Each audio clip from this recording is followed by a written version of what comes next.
Hey everybody, we did like a 2-hour live stream and I was gonna cut it up and make it like a fancy show with transitions and shit, but I'm lazy. And I also thought that the show came out really well as we talked and people jumped in and dropped out of the show to talk about this awesome book, Cthulhu Invades Oz.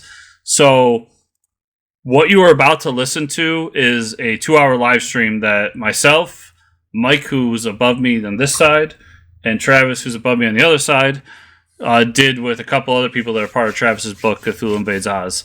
So I hope you all enjoy it. And now we're going to listen to a theme song.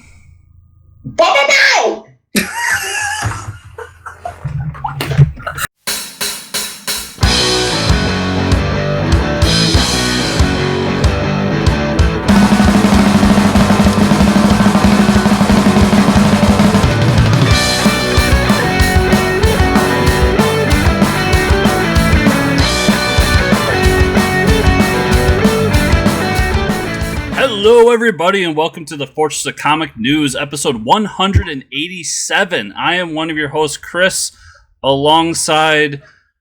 Wait for it, everybody. He might be leaving because I heard Creed's coming back and they need their roadie. It's Mike. That's such an insult, dude. That was like the lowest... That was worse than Nickelback. But yes, here we are.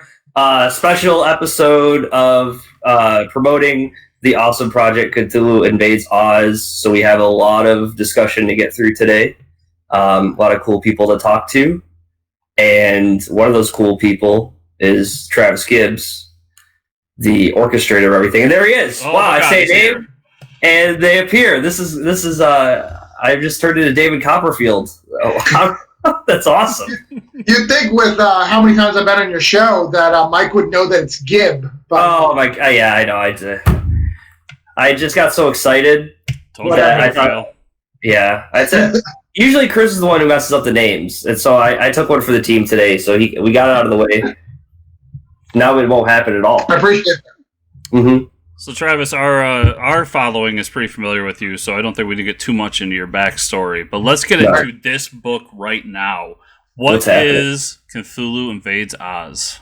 Yeah, so it is my biggest project to date. I contacted everyone I know of talent. If you notice, you guys weren't asked.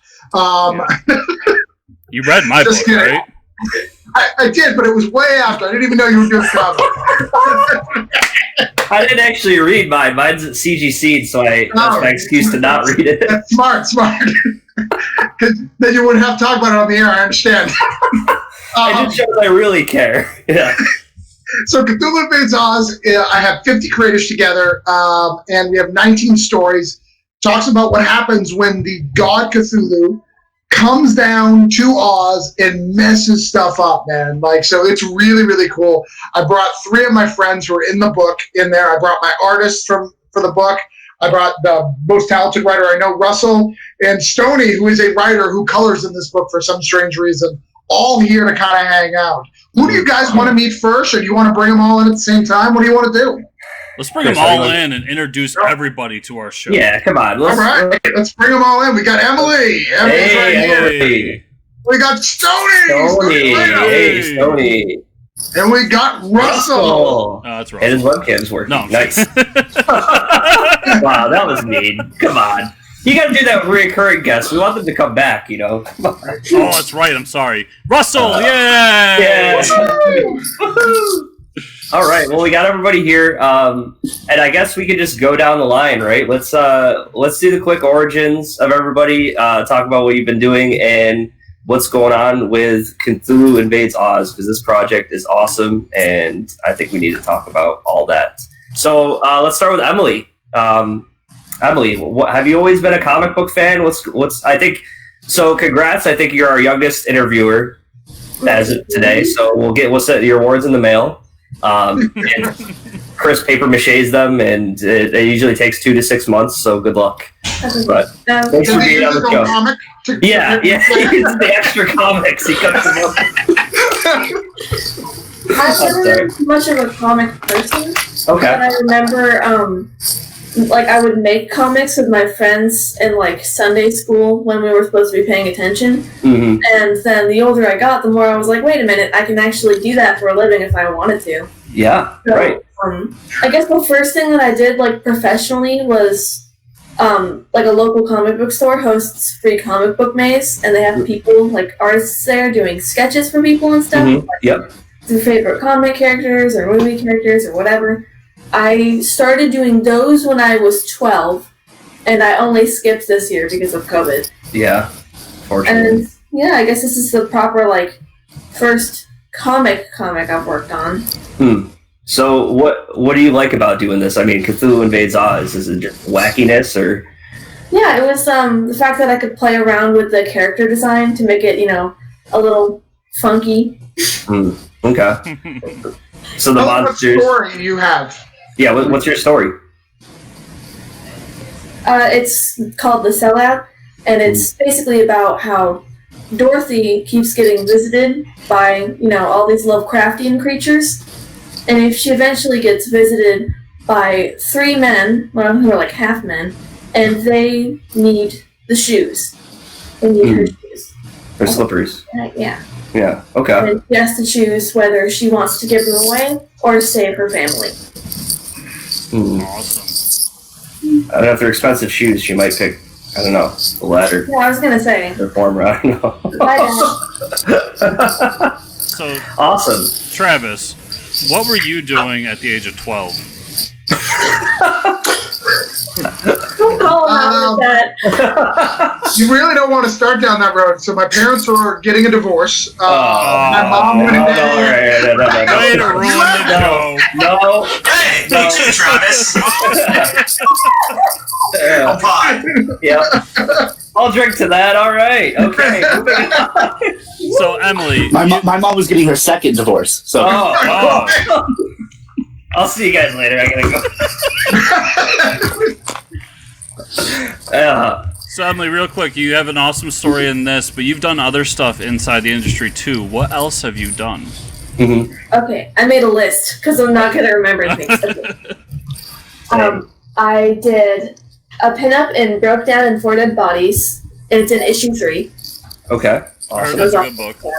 Yep, it's a pretty good one. Sorry. I've done Kickstarter exclusive covers for Death County Chronicles by Phil Rodriguez. Awesome. It's issue number 1. Okay.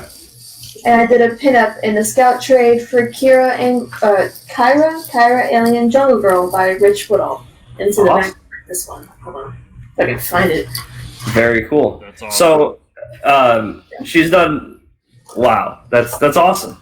And I just feel like I need to go start a bunch of projects because twice your age and I haven't done diddly squat. I feel like I'm just the co-host with Chris. That's it. So here I am, and Makes me feel good. yeah, He's playing with dinosaurs. that's true. Yeah. So let's move on to Stonie, man. You're coloring, but you're usually writing, right? Yeah, I mean, I've been comic books have been around since I was a kid. My mom worked at a comic book store. I grew up in the back of it. The guys that worked there were all my uncles, and one of which was a comic book writer, R.A. Jones. He works for Marvel and DC. He did the Protectors for Malibu, and so it's been something that I've always been around. And a couple of years ago, I tried out for the Mad Cave Talent Hunt and won. I got a book, Villainous. Yep. And that's how I met David Galliano, who did Savage Bastards for Mad Cave. And this summer, I started learning to color. And so he said, hey, I'm doing this anthology, and how'd you like to color it for me? So, and of course, I jumped on it. I'd be an idiot not to. So, So, I mean, this is your first project you're coloring, right? So is any pressure there? Or? Well, I mean, absolutely, right? I'm sitting here next to all of this talent, and Craig Florence did the artwork, and it was just phenomenal. I couldn't have asked for a better artist to color for. The quality of his work is just amazing. And it was the first time I'd ever really done panels for anything. So Travis and David had me talk to some of the other colorists on the book and give me some pointers and help elevate what I did. And I'm actually really proud of the way it came out. So Very cool, man. That's awesome. So, tell us a little bit about the Mad Cave, talent hunt. How did that come about? Did you just see it online and jump on it, or was it something more to it than I'm thinking? Well, quite a few years ago now, I was doing a podcast and blog with my best friend Aaron, and we were reviewing comic books. And Mad Cave approached me about reviewing some of their books. They said, we've got 2 out, we're about to come up with a 3rd, we'd really like you to review the book. That's how I found out about them and learned about the talent hunt. So, unfortunately, we don't do the podcast anymore, but we still review comic books. So I jumped on it and I learned about the talent hunt, and I couldn't shut up about it. I had all these ideas, and I was talking to my wife and what I would do if I submitted, and finally she was like, this is something you really want to do. You need to shut up and just do it. Yeah. And so I did. And I was a late submission. I only had 2 weeks left of the talent hunt when I submitted. And there was only supposed to be 4 writers, and they went ahead and added me as a 5th there at the end. So, I was stunned. I mean, this is really the first. I did another script for Top Cow's Talent Hunt back in 2016, and so this is the second time I'd ever written scripts, and I won. So, awesome! Congrats, man. No, thank really you. Cool. So, Cthulhu Invades Oz. Let's talk about that really quick. I mean, what did you have something that you just love doing about on this book? I mean, what can you tell us from your approach? Well, I mean, the first thing that appealed to me was getting to work with such amazing talent from all across indie comic books. I mean, Scout and Action Lab, Source Point, and Mad Cave, and I mean, to have my name next to some of these guys and guys like Russell, I was blown away about even being offered the chance to do something like this, and so that's the first thing that really appealed to me. I've always been a fan of Cthulhu and Wizard of Oz. I mean, it's just one of those things that, growing up in a comic book store and around pop culture nerds, I mean, right. Cthulhu and Oz were some of those things that were always around. So these are the conversations that happen in the comic book shop. Exactly. Yeah. Right. Right. So getting to smash these two things together was a brilliant idea, I think. And I worked on The Watch, which stars TikTok the Mechanical Man. Okay. It also has the Ragby Man, the Gardener, and Ozma, the Rose Princess. And it was really cool. It was really cool to when we first got the concept art and getting to decide the color palettes we were using for these characters and the way we were going to have them work and the different things we wanted represented in each character. It was really cool. And I had a weird experience with Villainous as my first comic book. We had some issues with scheduling with the artist, and so we had to move on to a different artist, and I didn't get quite the collaborative experience you usually get when making a comic book. Mm-hmm. I worked with my editor on the scripts, and then it just kind of got passed on, and I had very little communication with the rest of the art team after that. COVID had a really big, impact on that too. So,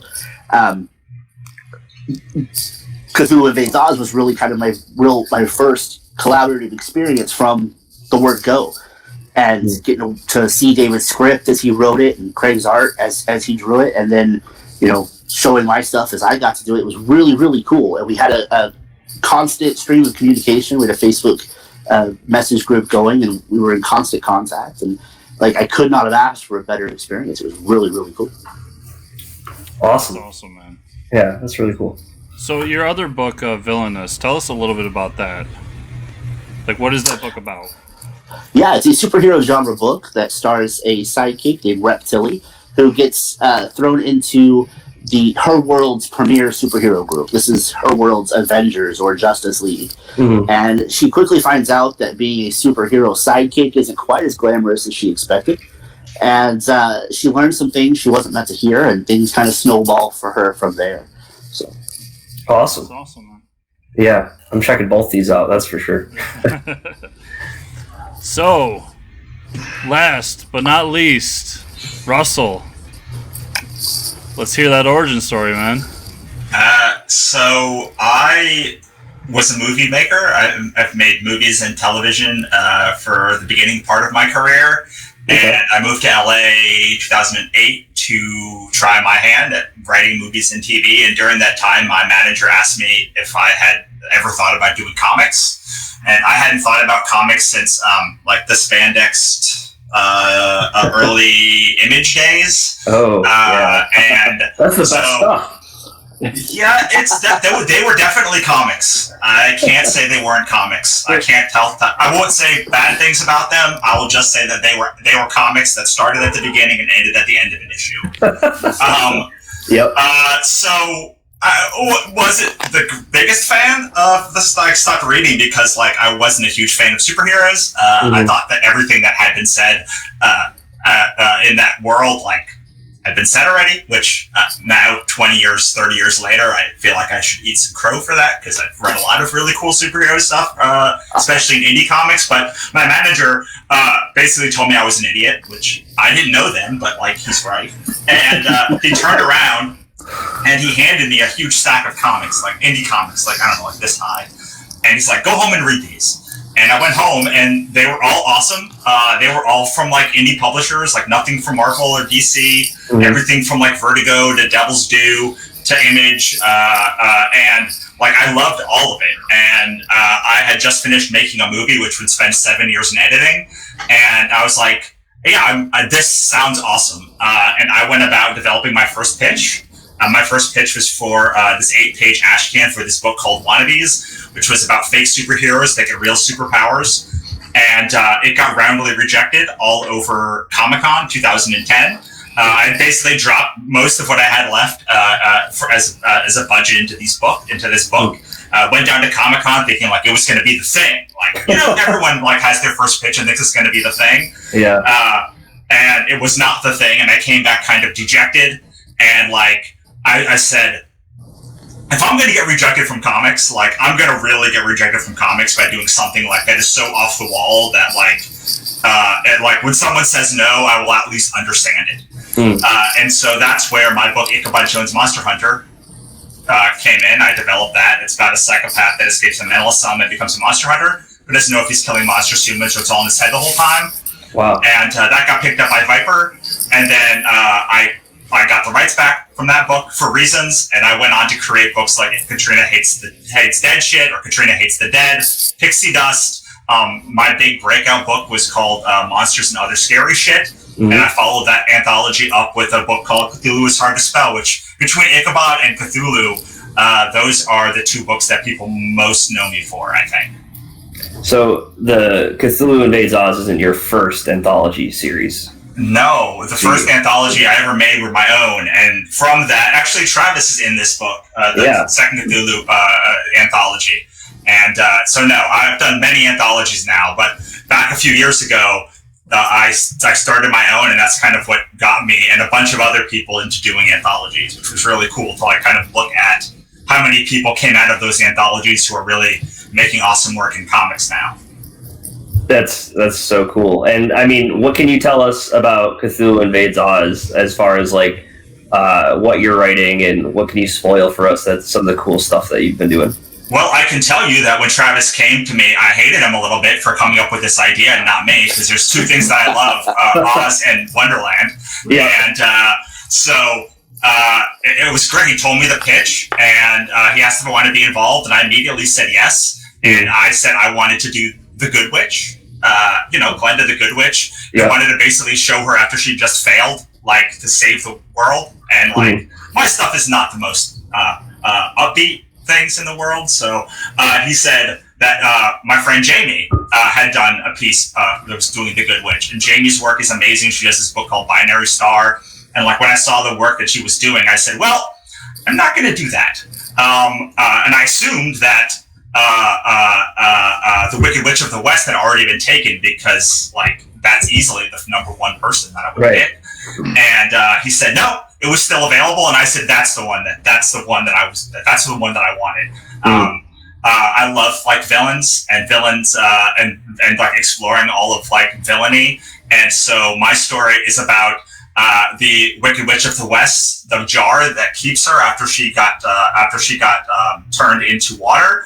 Breaks, and she has to decide whether to save Oz or join the Cthulhu and destroying it. And it's drawn by my friend Nick Torres, who does a lot of my work. If you've seen, for anyone who's seen any of my other anthology work, he drew a piece in Death Saves, Josh Trujillo's book. Mm-hmm. He did a piece in with me in a bunch of ones. And now I'm like losing it because I can't think of any others. And he's been in our Cthulhu book, and he drew my book Pixie Dust. So he's a longtime collaborator of mine. We usually do 1 or 2 pieces a year together, and I really love his work. It's got this very like cell shading video game meets animation feel. Cool. His stuff is super bombastic and hilarious, and combined with like my work, I think it just like I love working with him because he totally enhances the aesthetic and takes the stuff that I intend to be funny but I kind of morose and makes it like brings it the rest of the way to really like bring out all of the comedy and bombastic action of it. Are you saying you have a dark sense of humor, Russell? I do. I mean, I wrote a book about a psychopath who kills people. So. Yeah, and it's hilarious. So. I was starting to put 2 and 2 together there. We might become best friends. So I mean, you've done so much Cthulhu stuff, and I know you said like you love the idea, but what makes you want to do this as opposed to just keep doing your own Cthulhu stuff? I'm doing both, actually. I'm actually, today, I am opening submissions to the 3rd volume of Cthulhu Was Hard to Spell at CthulhuWasHardToSpell.com for submissions to the 3rd anthology. The thing I love about anthologies is you can do a bunch, and I do about 6 or 8 every year.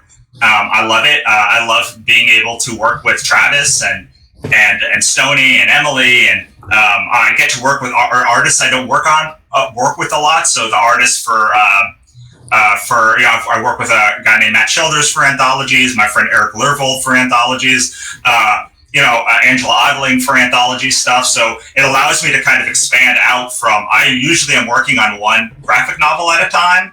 So being able to be in 5 or 6 anthologies a year to really, build out the creator network, build out the fandom, is something that I actually put in my schedule to make sure that I do, something around 5 or 6 anthology projects at least every year. That's so awesome. So, as a writer, what are the things you like about doing anthologies, and what are like the difficult portions of it as opposed to doing a graphic novel or a 4-issue series or so on? I think the biggest problem is when you have 4 books launching at the same time within a week of each other.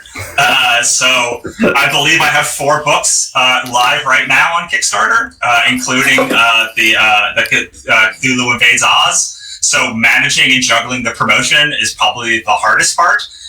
Also, this is not going to be an issue with Travis's book, but when you don't have control of how the final product looks, you can often be sent comp copies and they look not quite what you expected. They don't quite enhance like the art in the way that you want, that you feel is deserving. You also don't have a chance to, you don't often know where you're going to be placed in a book. You have no say over like who you're placed next to. You really have put so much trust into the editor that the editor is going to have vision, and like that's what I love about Cthulhu Invades Oz is like Travis had a vision. He came and he said, "This is what I want to do." He gave a bunch of parameters and a bunch of constraints, and he guided it along the way. He told us where we were going to be placed in the book, what was going to be before and after it, how it was going to work, and how everything was going to work together. And that's so critical when you're, the editor makes or breaks an anthology. And if you can find one that like understands the overall scope and has a vision, it really matters, and it really can bring the story to the next level. But yeah, I would say that the 2 problems are biggest problems are a lot of times people cheap out on paper or presentation, or they just throw a book together and put it out, and there's no thought to pacing. and then again the editor. I think it all comes really back to the editor. I've learned over the years that a good editor will make or break your career, will make or break everything. And I always, when I feel strongly about an editor or editorial intent, I will bend over backwards to work with that editor again every single time they do something. And when I have a bad experience, I kind of like shy away from it. So I think that the editor. There's a great book called Insider Art. By Shelley Bond, which is was just on Kickstarter, and it like is 8 editors, and they each edit a different room of the house, like this house, and it's sort of like very COVID inspired, and it really shows how an editor can shape a section, because each editor has their own section of this house, and it really shows like, oh, this editor really believed in this, and this one believed in this, and this one believed, and just style and tonally, like nothing I've ever seen. So if you ever wonder like what an editor can do and then how they differ and how they can make or break something, I think that book is great. But yeah, I've worked with a lot of great editors on anthologies. The plus side of the anthologies, you get to meet everyone. Like you get to meet all of these people. You get to meet all these awesome people, and you get to work with them on a much deeper level. Suddenly you're not just a fan of their work or a friend of theirs. You're now a collaborator. You've been in the book together. And when you're in a book with awesome people, it raises your profile every single time. You're like, oh, now you're associated with all of these other people, as opposed to like doing it on your own, and not necessarily having that community. I mean, even though comics is a collaborative medium, it's quite lonely. You're working usually on one book with a very small team, and you can be promoting other people can be promoting you. You can be friendly, but like when it comes down to that book and how that book operates, you really have maybe a team of 5 people that are driving the creative direction of it. With an anthology, it's a way to get 50, 60, usually our books have something like 70 creators involved in one project, in one vision, moving in the same way. And even if it's just for that small amount of time, it really bonds you to other people in a way that like just working on your own books doesn't. It's really cool. Yeah, so I don't want to get Travis too mad, but you have a book also coming out on Kickstarter this week or next week? On Tuesday, actually, yes. Tuesday. So when this launches tomorrow, talk about that book real quick before Travis shuts us down. Sure. So I'm real nervous about talking about this book because I drew it. It's a book called How Not to Invade Earth. It's about a Venusian, an alien from Venus who blows up the moon and gets Earth and Venus embroiled in an intergalactic battle. It's an absurdist comedy. That is, I would consider the art quality lower than Dogman, like in crudeness. Wow. But I think that it's I have another book that I drew called The Gherkin Boy and the Dollar of Destiny that is also absurdist comedy, and it's really just supposed to be like it's been a year. It's been quite a year. Yeah, it has. That is almost over, and I wanted to provide something that was like just this weird bit of fun. This weird bit of like absurdist fun. Like my books usually are multi-layered, have a lot of deep meanings, and this book is just like meant to be absurd. And there's an absurd story in the backstory as well, because I drew this book in 2015, right after I drew Gherkin Boy. Actually, this was going to be like a more all ages version where Gherkin Boy has drugs and cursing and a lot of non-PC things. Okay. But the problem was that. I ended up not releasing it quickly because I just had a bunch of other stuff and a bunch of other releases, so it got kind of backburnered. And then when I came back to it, I had never written a script. I had 124 strips and no script. And so when I finally went back to it this year, I'm working with Camry Lapka on a book, and I asked if she would letter this project for me. And before we kind of started on that book, I like to kind of figure out how an artist works before I like get down to like doing a whole graphic novel with them. And so in exploring it, it was really kind of a collaboration between 2020 Russell, the writer, and 2015 Russell, the artist. And so I had to like pick, I did my best to like some of the story didn't make any sense for like some of it, so I had to like pull out panels to make it like work, and I had to like think, what was I thinking in this part, like, and so it was really weird to go back because usually when I've drawn something, I'm writing it as I'm drawing it, or I'm writing it right after I draw it. In this case, it was really like finding an artist who you really did not have any idea what they were thinking, and like trying to interpret that in writing for them. So it kind of was like an absurdist comedy that was made in a completely absurd way. Awesome. Interesting. So and you had to go ahead. I just want to say real quick, you made the Dogman comment. Don't feel bad. Look up the sales numbers for Dogman, and you'll feel much better about it. Well, no, I mean, so the thing is, like, I really believe in this book, but I don't want someone going to, like, look at this book and saying, oh, this art is not great. All of Russell's work must be of the same art quality. Because usually I am hiring professional artists who are amazing to do the art, and I am responsible for the story. And so that's the reason why I'm really worried about like people going to this thing and being like, I don't know, like, what is this guy like thinking? You know, I release many beautiful books, like many beautiful books with many amazing artists. This is just supposed to be like a bit of fun in a hard year, and something that is all ages. That I don't have a lot of all ages work in my catalog, so this is really something that hopefully will be done by Christmas and out by Christmas that people can give to like their kids. And like, to give you a sense, this is the exclusive pin from the campaign. Oh, that's really cute. So like, that is the art style that you're looking at. Not as bad as I thought. That's better than I can do. Yeah. Yeah, well, I really tried on this. This is me. That cover. That's the cover of the book. That's me really trying. So, but I mean, I've given it to a bunch of people, like 10 or 15 people that I trust, who all said it was hilarious, and they all said they loved it. And I don't know if they're just lying to me. I don't know why they would. But I'm really more excited about it now than I was a couple of days ago, before people told me that like it was good. Well, we'll definitely promote it. It'll be on the Kickstarter. You know, I support anything Russell does. He's very, very talented. He's not very humble because of how talented he is. Actually, super humble. I can't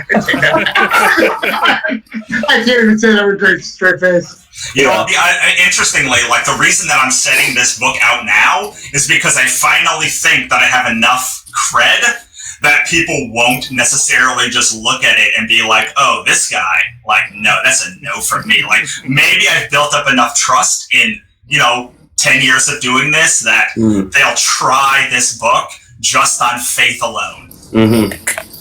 I'm excited to find the people who this is the first Russell book they get, and then they go back to Ichabod Jones and be like, wait, what happened here? Where's the more? We have time for Emily to do a variant cover, so you could go like a 14-year-old helped, like anything, Let's talk afterwards. Let's talk. All right, Emily, get to Russell. So, thank you to you three. That was awesome. And now that we've thoroughly rubbed Travis's ego, let's go back to Travis. Dude, why an anthology? Why not do this on your own? Actually, I think about that every day.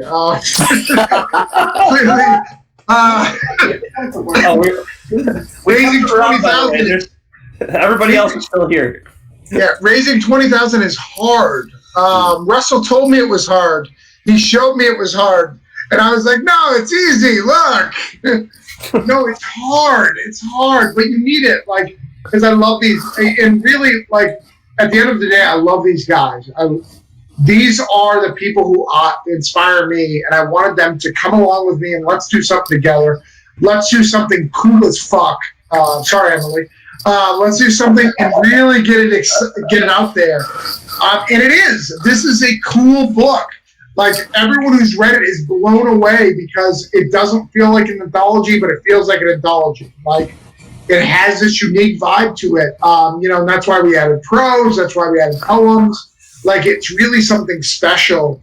And I'm so proud to do something special. Like, I don't want to be known as just a guy who came into the industry, asked you for the money, like, to support my work and not help other people. Like, I don't want to be that guy. So I really want to put myself out there, you know?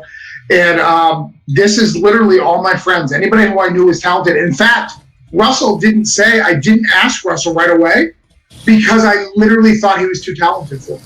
Like, and he literally was like, Cthulhu, like, these amazing Kickstarters, Cthulhu's hard to spell. I was like, dude, that guy's busy. He's Cthulhu'd out. You don't got time for me. And then he heard about it. He's like, what are you talking about? I have to say, that is a very relatable statement to me because often I have the same thing going for me where I'm like, I can't go out to this person because they're too busy. And they're like, dude, I was waiting for you to come and talk to me about this. Or like, why would you not do this? Like, they're almost offended that I would feel like they wouldn't want to be interested in it. And I felt a little offended. I was like, this is cool. I like cool things. And this is very cool. Well, Ian, Russell, you don't know this, but Sony's been in a couple of interviews. I have got so much credit. They're like, you are such a visionary, Travis. Your audio commentary, I've never heard of that before. And every time I do correct him, I'm like, no, I stole that from Russell. I just want to be clear, like, in case someone hears it. That was stolen from Russell. And I stole it from Ryan Lindsay. All right. A couple people in the chat I want to say hi to. Cynthia, Alan, and Mike, Roberto, such person. Someone said this great quote: "The great question: Star Wars or Star Trek, Godzilla or King Kong, Avengers or Justice League, Aliens or Predator, and now Cthulhu or Oz." Wow. Nice. It's a bold statement. It's a bold statement. Someone said That's amazing. It's yeah. I mean, Star Wars, obviously. I don't think that was the point of the question. Okay. Sorry. You missed it the other way. I think for me it's got to be Cthulhu just because of the monsters. I mean, come on, right? Oz. Yeah. Oz. Why Oz? Why Oz, Emily? Oh, I've been put on the spot. No, you're being put on the spot. Yeah. People make Lovecraftian beings into such wonderful things, and they put their own spin on it. But then you read the original stories, and they're like, "Yes, it big, it eat man," and that's it. That's it. You do so much with it, but the source material is it eats people. Can you tell us more about it? No, it eats people. That's it. That's kind of putting me on the spot of the reading genre. Now I got to rewrite Sheep Squash. So that was my whole pitch. Giant sheep monster eat man. Monster eat man. But what about? So I mean, Emily, you're drawing Oz characters, obviously. So how do you approach that? With I mean, how iconic those characters are, right? So. Is there pressure there, or what? Not too much, considering that like a lot of the source material were really like detailed like paintings and everything. Mm-hmm. I usually just kind of condense it into my own style. I've been trying to get more painterly with my style recently, and that's not a big representation of what's in the book because I did it a few months ago. Mm-hmm. But if there's ever a second book and Travis wants me to work on it, I can showcase it there. Did you hear that, Travis? Well, Travis, I don't know if Travis told me specifically, like, you could not use the things that people know. Like, you couldn't use the 1934 movie as reference. Like, you had to go back to the source material, including the fact that the Wicked Witch is not green in the original source material. That is something that is copywritten by the Disney. Disney owns, like, that. Yeah, MGM, yep. Wow. I didn't know that. Yeah, so like the ruby slippers were silver in the original, right? Silver or glass? They're silver slippers, yeah. And in fact, my colorist, literally drew them as ruby, and even though I made this whole document, I was like, what are you doing? You're killing me. You're trying to get me sued. So Stonie must have had a list of just all the things not to color, like, specific colors, right, Stonie? He's a writer. He had no idea what he was doing. He just No, I had no clue. This is paid I did a lot of crazy things at first. Concept art that I sent to David and Craig, and a lot of it was silly on purpose. A lot of it we were trying to figure out the colors for Ozma and the different roses we wanted to represent in her costume and stuff, and so I was looking at different things, and I sent. We were working with her hair, which is like a big rose petal thing, and I did all kinds of great. We did yellow, and then I did like white and pink zebra stripes, so it was like kind of like a punk look, and all kinds of crazy stuff. And we ended up going with this what I think was a very lovely gradient of pink into a off-white, and so but I did go back to the source material in the very first pictures of some of these characters to figure out what we wanted to do. So really cool. Yeah, it's there's a real interesting story about the way that not Frank Oz, Frank Baum, he like drew it wrong. He drew the original map wrong from how he wrote it. So like in the I forget what it is. I think the Munchkins are the Munchkin land is near is in the west, is right by where the Wicked Witch like lives supposedly. But in the original art, it's on the right, and so like sometimes those source materials are also real hard to navigate because how he wrote it and how it was drawn sometimes were completely different and caused the fandom to do completely weird things. So, to be clear with everybody, because I'm sure there's a lot of people out there that don't know that there's stuff other than that one movie that came out. Wizard of Oz was a series of novels first, and that's what you guys are kind of basing off of for a lot of this stuff, because that's all public domain right now. correct. Yeah, the first 12 novels you can use, 12, maybe 13. The other ones you can't. Yeah, the other ones you can't because they're owned by his brother or son, that continued on to him. So you can't use everything, but you can use most things. Same thing with Cthulhu. Cthulhu has been changed so many times. There's certain things that Cthulhu you can't use. Lovecraft stuff, so you got to be careful with that too. Russell knows better than that. He gave me the list. Everyone that submits has to provide proof that they have a public domain, so that they've used a public domain character. Cool. Interesting. So Russell, are you the Cthulhu guru? Is that what? I feel like I didn't know anything about Cthulhu when I started the first book, but in using, like, the only way you can do good parody is by like loving and appreciating the source material. Right. So I did read a lot of Lovecraft. The problem with Lovecraft's work, as Emily pointed out, is his stuff's not detailed. So, for instance, the color out of space is like the way that he describes it is something like an unimaginable color. Like, that's all he says in the whole book. That's all he says in the whole story. Azathoth has one paragraph that I could find in one story where he's my favorite Lovecraft character because the universe dances on in his mind, and if he ever wakes up, the whole universe will collapse. But he's like one very small part of one book, and the thing about Lovecraft is it's very dense. He's very hard to get into. So the Cthulhu stories that I wanted to tell were like mythos stories. Most people that do Lovecraft, that's what I love about this book too, is everything about Lovecraft is about like the horror part of it. And I actually think he's a crap horror writer. I think he's a wonderful theologian. I think he's a wonderful mythologist. I think he like made an amazing like universe of characters. Right. But most of his stories were weird person goes to weird town, fears weird cult, and that weird cult calls a god. Like, that's most of his stories because they were all pulp serials. So they're pretty similar to each other.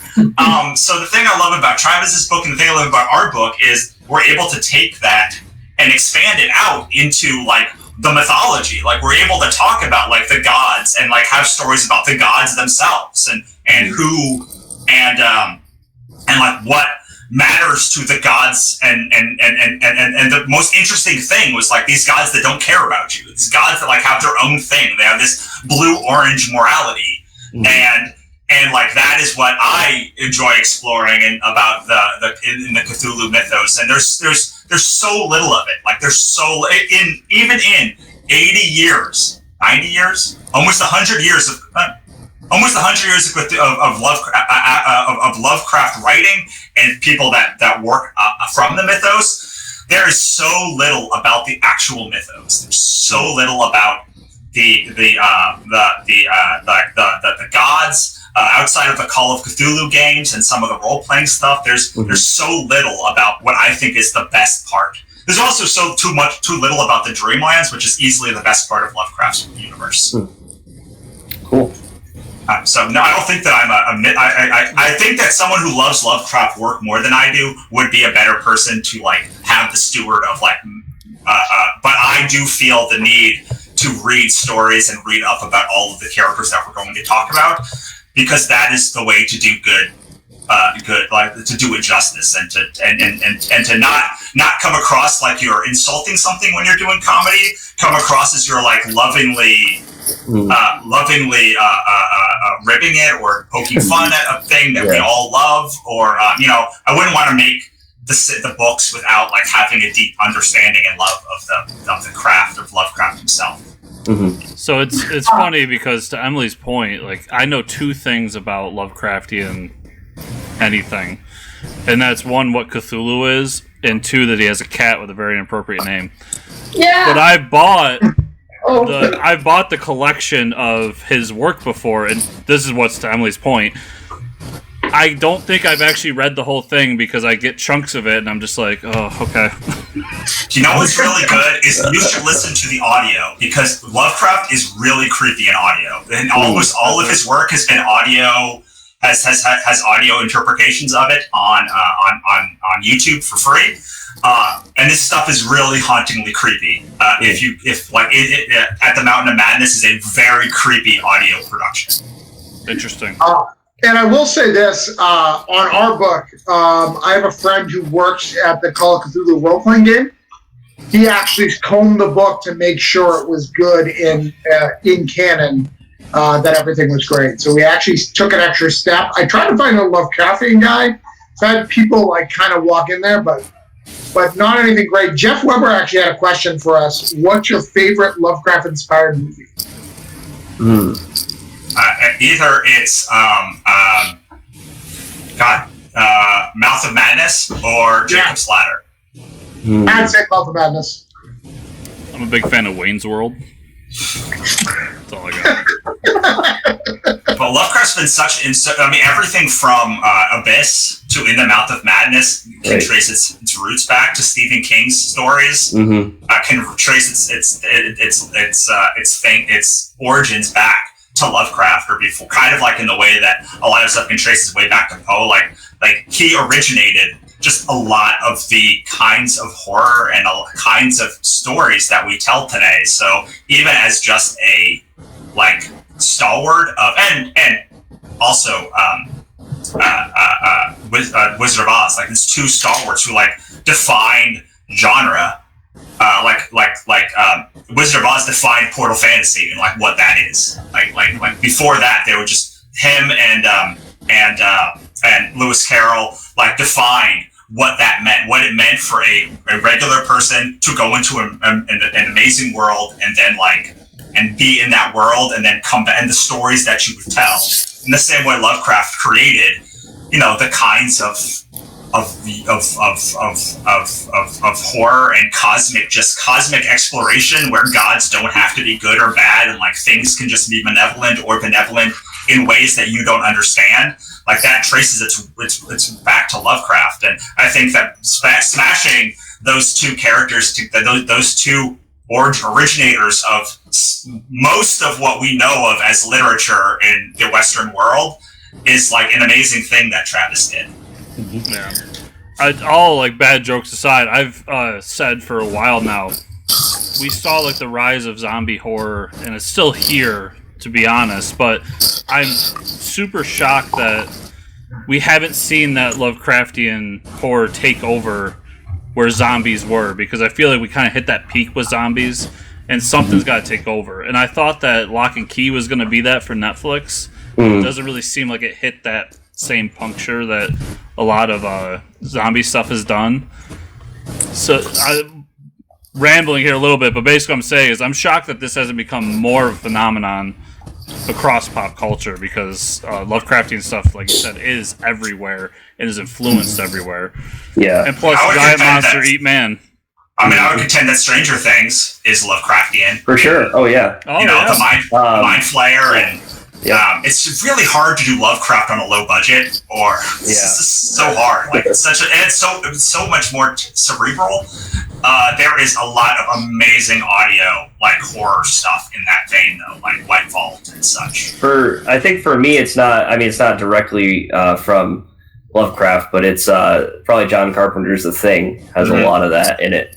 Absolutely. And like you said, you don't think the Lovecraft is the best horror writer, but then you got John Carpenter taking some ideas and then spinning it into like this movie that like creeps me the hell out to this day of watching it. You know, it's like. But that's the thing. Like that's the thing. Is like he was great at creating the universe and like the tone and the feel. Yeah. It's just.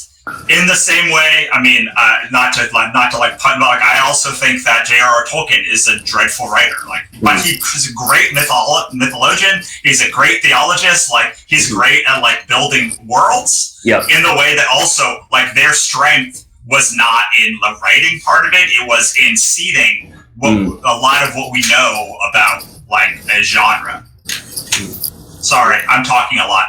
Travis. 3 movies for walking. No, you're good. I mean, Lovecraft County, clearly you got to acknowledge that. If you're It's clearly the greatest thing. But yeah, I think when you're talking about these things, one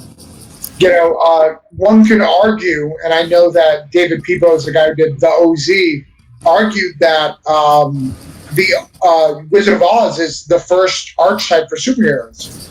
You know, with Tin Man and all of them, and how they have to continue their story, serialized every issue, because every book mentions every character.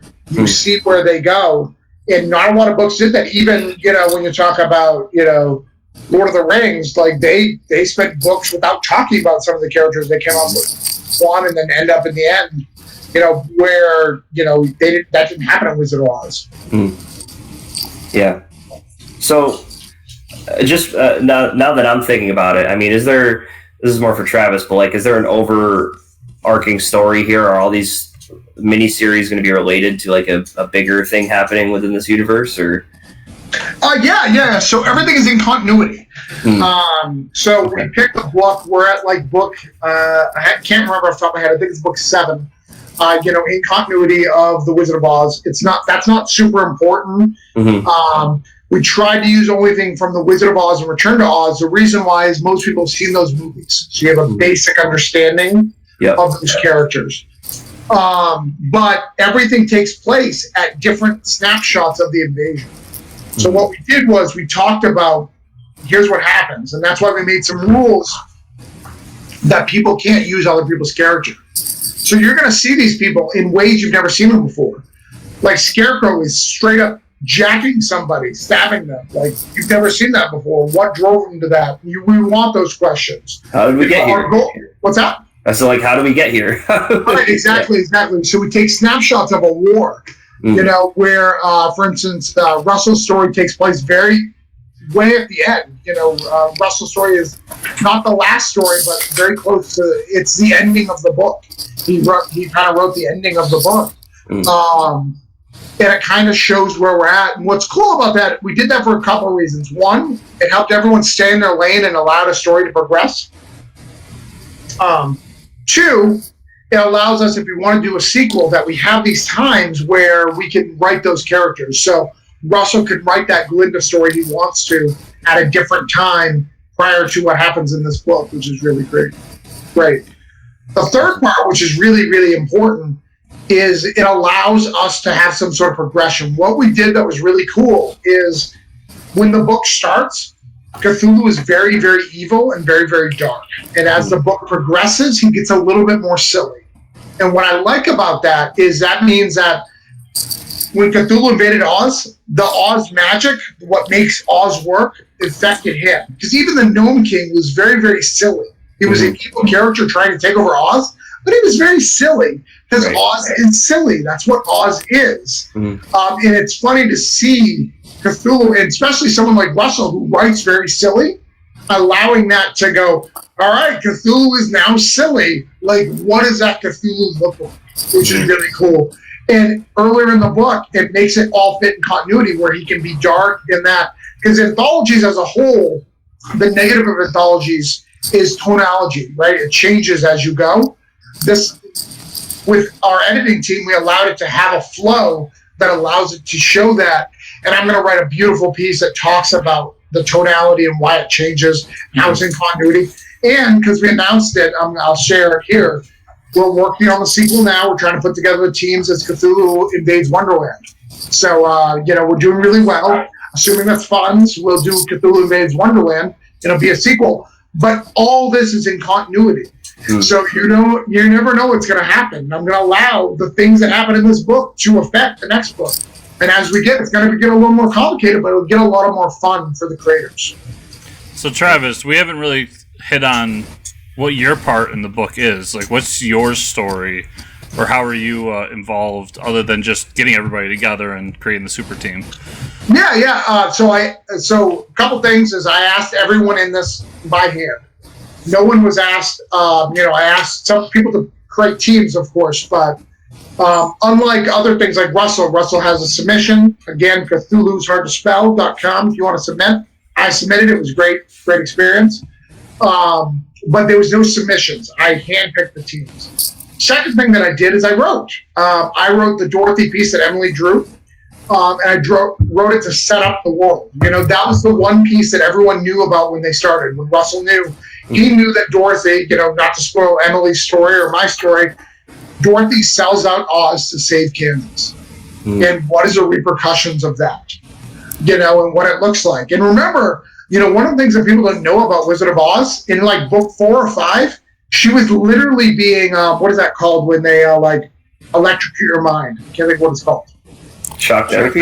Yeah, Shock therapy. She was in shock therapy to forget Oz. Like, it got a little dark. Oh, yeah. Just so you know. Like, it got a little dark.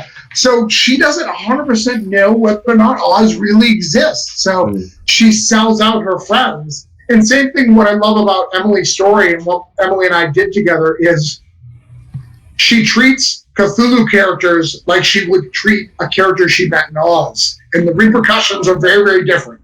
Right? Treating, a deep one like you would treat, the Tin Man is not going to work out the same. Right. And that's what we kind of tackle. So, those are two things that I did. I have my wife as editor, I have Chuck as editor, and kind of putting this together and making this special and unique. And it's a huge responsibility because for a lot of us, Russell, myself, Stonie, we may never work for Marvel or DC, but this is our chance to play in a universe that we don't have complete control of and telling a story in that. And I think that's really, really special. And for a lot of us, that's as close as we're going to get. And not trying to downplay any of us that we're not talented, because I picked the most talented people. But that's just reality. There's a small pool of 12 or 15 characters that get, 52 if you count DC, that get pushed every month. And only a few select people get to draw those or write those. So it's cool to do that. Very cool. So where are we at with the Kickstarter? How many days we got left here? We're failing. We're at $2. Nobody's backed in. It's very sad. Well, let's wrap it up. We got nothing. We can save this. Yeah, we can save it. Yeah, we count on you guys to fund us if you can. No pressure. Yeah, we have 16 days to go. 324 wonderful backers. We're at $12,469. Awesome. Trying to reach 20. We can do it. A little under 8,000 left to go. Correct. Would you say we're at the halfway point? Mathematically, yes. I know math is hard, Chris, but yes, 61%. Oh no, I meant in terms of days in. Sorry. Oh yes, yes. I don't even care. Any chance to take a dig at Chris, please do. That's why I'm here. Yeah, that's great. Well, we got Stonie on every podcast that will happen, so we're going to be fine. Yeah. Promote the book, please. Yeah, so 16 days to go, and like you said, you already have ideas for the next installment and going from there. So I think, it's got to happen, people. Let's see it. What link are we sending them to donate? It's CthulhuInvades.com, correct? CthulhuInvades.com. Yeah, we have tons of options, guys. We have digital options, we have soft cover, we have hardcover, we have a whole bunch of stuff for you to choose from. So go ahead and take part and pick the pledge level that works for you. We're at 62% funded. Really proud of what we're doing. And if there's something you don't see, we're unlocking new pledge levels on Monday. We're just working really hard at this. The team has been great. I can't think of a single person who hasn't promoted it on some level. So yeah, if Cthulhu Invades is too hard for people to remember out there, it's also in the show notes down below, so check that as well. Real quick, let's go, Emily, Stonie, Russell, pimp out any social media or any other projects you have real quick, and just let everyone know where to find you. Emily? You can probably find me at most places as Emily Riesett, Riesett, with my Instagram. You can find me under my full name, or you can find me under Emily Rinks, all lowercase, no spaces. Awesome. Stonie? Yeah, you can find me at Bald Bearded Bard across social media. I'm at ArtStation, where I post my colors, and Twitter, Facebook, Instagram. Villainous issue 2 comes out this Wednesday. MagCubeStudios.com or your local comic book store. And between Villainous and Cthulhu Invades Oz, that's what I'm focused on right now. So that's everything. Awesome.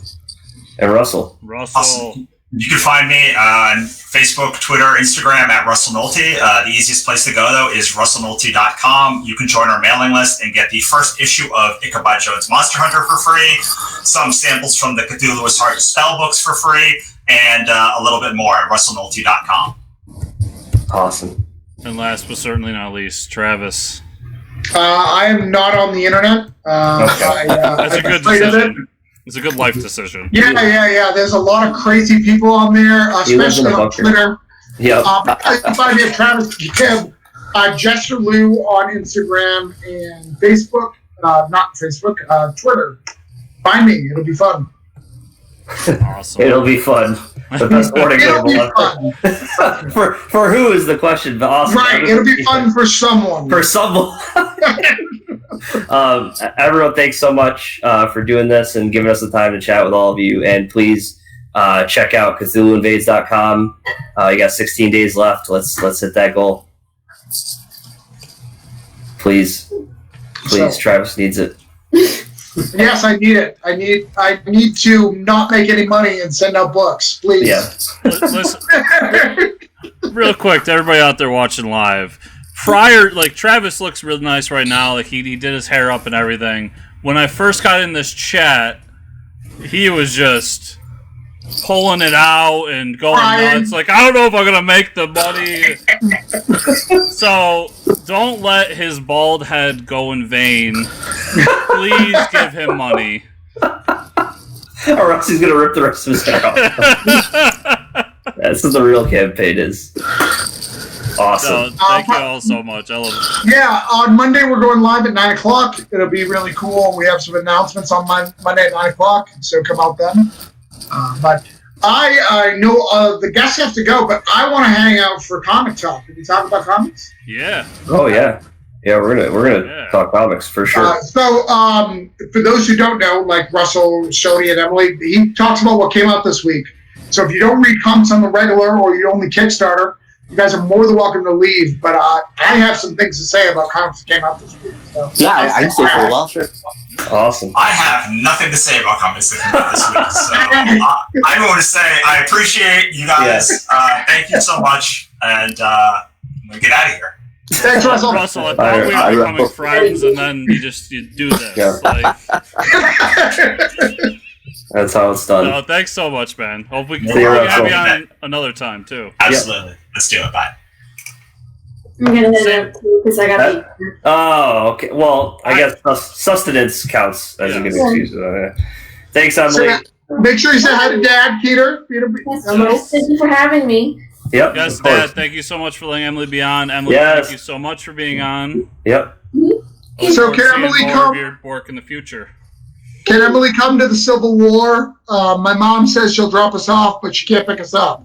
So, the Civil War comes tomorrow. I just want to know. Maybe. Maybe. Okay. All right. Cool. So we'll see about some fortifications. Yeah, it's one or two tweets before the Civil War starts. I just want to make sure she's welcome. Right, yeah. How are her pitchfork skills? Awesome. Thanks again, Emily. You guys have a good evening. Bye. Have a good evening. Bye. All right. I also want to say bye to Mike in the chat. He's leaving because he's afraid of spoilers. Oh, yeah. There's nothing we can do about that. Chris and Mike and I. Yeah, there's nothing that can be done because when we're angry about comics being bullshit, we're going to talk about it. Ooh. That's fine. Go download Fortress Comic News tomorrow night at 6. It'll be live, and then you can find spoilers at your pleasure. Right. So What's up? let's talk comics. I guess hold on. When you brought up frustration about comics, there's one comic that I immediately. Oh, it wasn't this week, but it was last. 3 Jokers. Yeah. Does anybody want to talk 3 Jokers? Ending, right? Stoney, did you read it? I haven't. I haven't read any of them, actually. I've just been listening to other people talk about whether or not they liked it. Travis, you give us the lowdown here. Come on. What was your thoughts? So it needed to be like another issue at least, if not more, for one. For two, I like the point of it. Like, I like the, using Joe Chill. Like, I get that. Like, that's cool. But really, like, we have this big epic moment, right? When he sits on the chair and he's like, there's 3 Jokers. And then it's nothing. We care zero about it. It has zero impact on the rest of the world. I also really because I said it last week on the show, this book was the tipping point for me. I'm no longer excited about Jeff Johns' work because of Jeff Johns. And I say that because not only did I sit through Doomsday Clock, but I also heard for the entirety of the 20 years it took for Doomsday Clock to come out that we couldn't tell 3 Jokers without Doomsday Clock. And I'm sitting there going, Doomsday Clock had nothing to do with the story. You could have told us at any point. Like, what's the deal?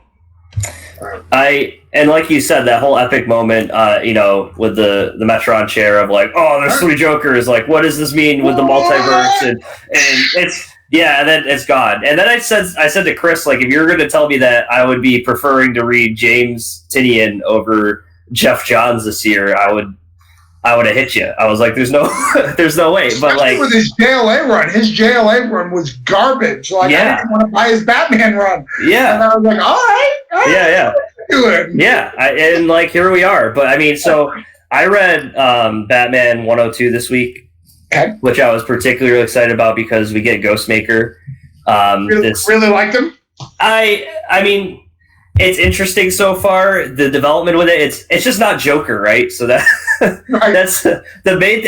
And they really talk like James Tynion understands. Like the last couple issues, he's like really hammering it home that like Joker's on vacation or he's like not coming, and he kind of says like I gotta go recover for a while because he got like blown up or some shit. So that's gonna take a little while to recover, I would think, but. Yeah, but it was a more of like, okay, we just read the 3 Jokers. Joker was just the main villain for a while again. We need a break, and I think he kind of understood that. So now with Ghostmaker, we kind of find out that it's a someone from Batman's past, Bruce Wayne's past, when he was learning how to train, the League of Assassins and traveling the world and stuff like that. They show that there's a past there of like, okay, this is someone I came across at a young age, and he was training himself and basically like shits on him and is like, oh, like you're going about this all wrong. Like I'm a better version of you, and I'm gonna take over Gotham and do what you can't do. But I think the other part of it is really cool because it's Batman without the support system, right? And without the money and the funds.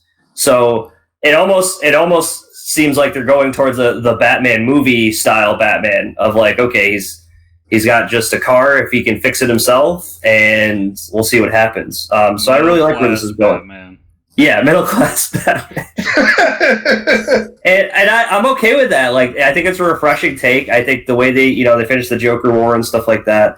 And then we have the whole thing that Ghostmaker's going after the Clown Killer, the kid who's took it upon himself to start killing the followers of Joker and stuff like that. So there's this weird moral dynamic going on in Gotham City right now because, you have Batman, it's like, I want to punch criminals. And you have Clown Killer that's like, well, these clowns killed my family, so I want to kill them. Like, I have the right to kill them. And then you have Ghostmaker that's like, well, I'm just going to, just get rid of all the filth and murderous people in Gotham and do my own thing. So I think it's really cool right now. At least I enjoyed the issue. And I really loved, I don't know what issue it was, where they talk about Clown Killer and Batman's like, I want to take out Clown Killer, but if I put him in jail, I'm literally just giving him more clowns to kill.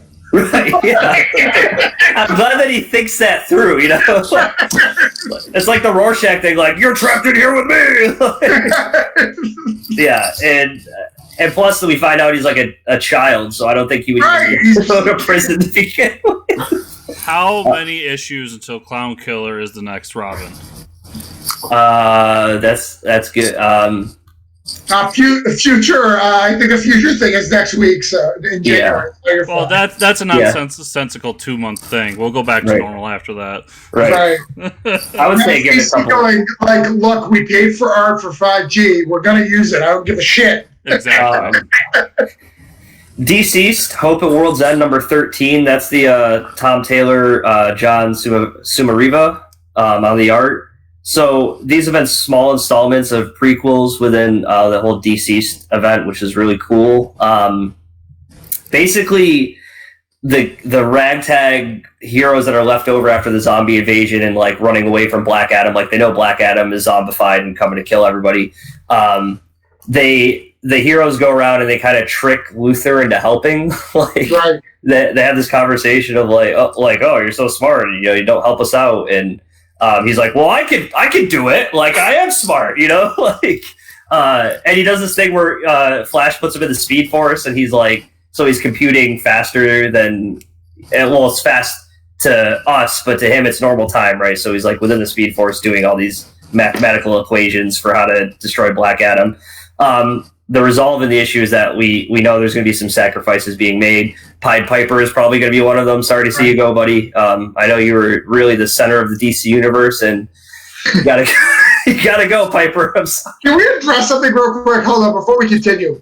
Yeah. So we have like 10 to 8 people like in this chat when we're talking about Cthulhu Invades Oz. When we talk about regular comics, it goes down to 2. Are you serious, people? Like, you buy this shit.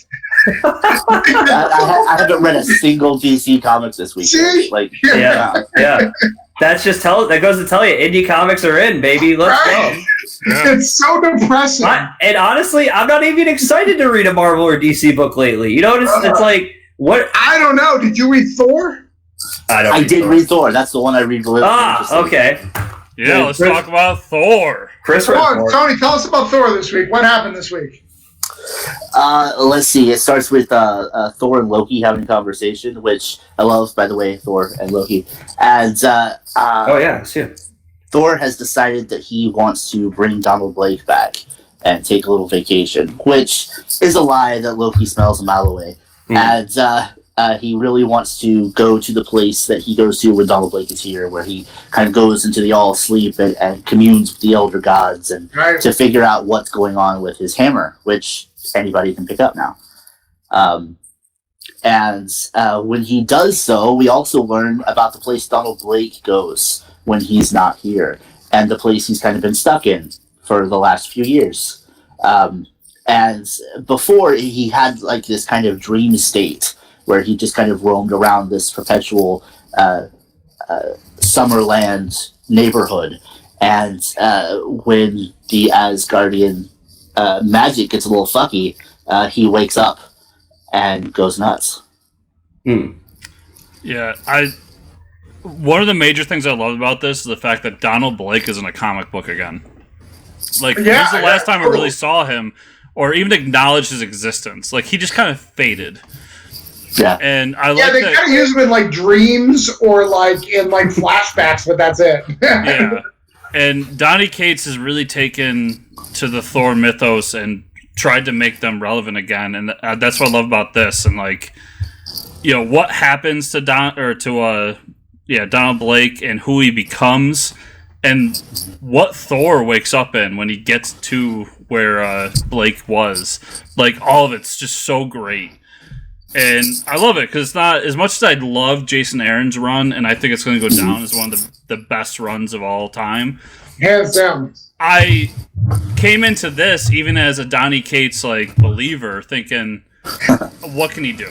Like, we just came off of that. And after these last two story arcs, like, I'm in. Like, he's got it, he's doing something different, but still up to that level of just awesome work. And if you're not reading Thor, it's got to be a top 5 book right now in my eyes. Oh, for sure. Yeah, that's really the one big two that I'm religiously reading, and this episode was great. It got really dark really quick, and like I was reading it. My kids came in behind me and were like, "What is that?" Well, I'm not sure I want you guys reading this. Like, and that's a Thor book. You're right. Yeah, right. At least the younger few. I'm not sure I want you guys reading this. I've got 5 kids for those that don't know. Wow. 16 to 10. So, but it was great. It was a lot of fun, and we're talking spoilers. So Donald Blake does step in and kick Loki's ass, and then breaks the cane over his knee.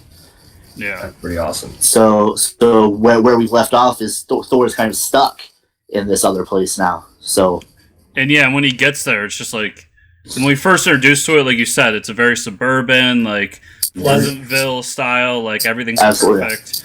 And then when Thor gets there, it's just everything's gone to hell. Like Donald Blake just went nuts, killed everything, including the serpent that was there, and just burned it to the ground. And now Thor's standing there like, what just happened here? What did I walk into?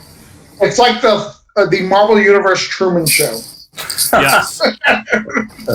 I think the way they explained it is that this alternate universe that Donald Blake has been in is kind of inside Yggdrasil, the World Tree. Yeah. And that serpent is the serpent that wraps around the roots of the World Tree. Yeah. So, yeah. And it just, this issue really punched home something that Donnie said when he took over the book, which was he said, I forget, I think it was Matt Fraction said, like, a good Thor book should read like a Led Zeppelin album. And Donnie said, fuck that, I'm doing a Norwegian death metal book. And this really hit home, like, that's what he's going for, and I loved it. Yeah. Such a great issue. Yeah. No, it was honestly the best, because everything else was shock value. This was the first really deep cut into the Thor universe, showing something new that we didn't think about before. Because the Herald of Galactus, all that's cool. Like, it's not that I don't love it, but this is like deep cut. Thor mythos. Let's see what's up. Yeah, I think that first story arc, the Black Winter, that's something that's going to come back 2 years from now. Sure. And that's why he did it. But yeah, this was, like you said, like just... Yeah, that's his no for Thor. Exactly. There we go. The next event's coming. Yeah, I think this book, you can actually go back and read some of the J. Michael Straczynski stuff. And they pulled some of that had dealt with Donald Blake and Thor and switching back and forth. And, that's cool. What else do we got? I read Tales from the Dark Multiverse, the Hush story. I didn't read it. I bought it, but I haven't read it yet. I haven't read it. You can spoil it. It's not. I mean, it's a cool take. I mean, as all the Dark Multiverse stuff is. I mean, you start off with Tempest Fugonaut, which is like the best name in comics. Actually, Philip Kennedy Johnson writes that you got Dexter Soy on the art. They put Thomas Elliot and his family there when the Waynes get murdered. Bruce's parents die, like, you know, the normal origin of, and we do get the origin, sorry, Chris, of Batman, but the Elliott family, wow. See you later. The Elliott family. The Elliott family takes him in, and that's kind of like the origin of like, okay, so Thomas Elliott is wealthy, you know, in good shape. He's like the Bruce Wayne of this universe. Bruce Wayne is in Arkham, and he's not doing so well. So they really make this universe of like, okay, Thomas Elliott is a senator of Gotham. He has Talia al Ghul as his side, and she's kind of like made little hints that like she's the one that put him in the power to do that. So she's kind of like got her claws in him. And then we have some interesting things going on of like, there's an event happening in Gotham. Bruce Wayne dies. So we think it puts Thomas Elliott down this whole like rabbit hole of like, he hears about this Batman creature, you know, in the halls of Arkham Asylum. Arkham Asylum is led by Scarecrow. So they kind of have an agreement where like he's giving patients to this like new psychotherapy to develop a new drug, and he kind of like has a hush hush thing going on with, I guess, thing going on with Thomas Elliott. But so Gotham is in unrest. There's this really interesting thing of like the GCPD, and there's like rebels almost led by Batgirl. So like there's some disconnect between, I mean, the cops are always corrupt in Gotham, right? But now they have like drones and like robots that they're kind of like fighting against about like, and I forget what they're almost like a Gotham like freedom force, and I don't remember what the name is called, but there's like a specific name for like the new policing structure in Gotham. With that, you have Thomas Elliott surrounding himself with like private security that's run by Red Hood. You have Dick Grayson is like a private assassin for the president.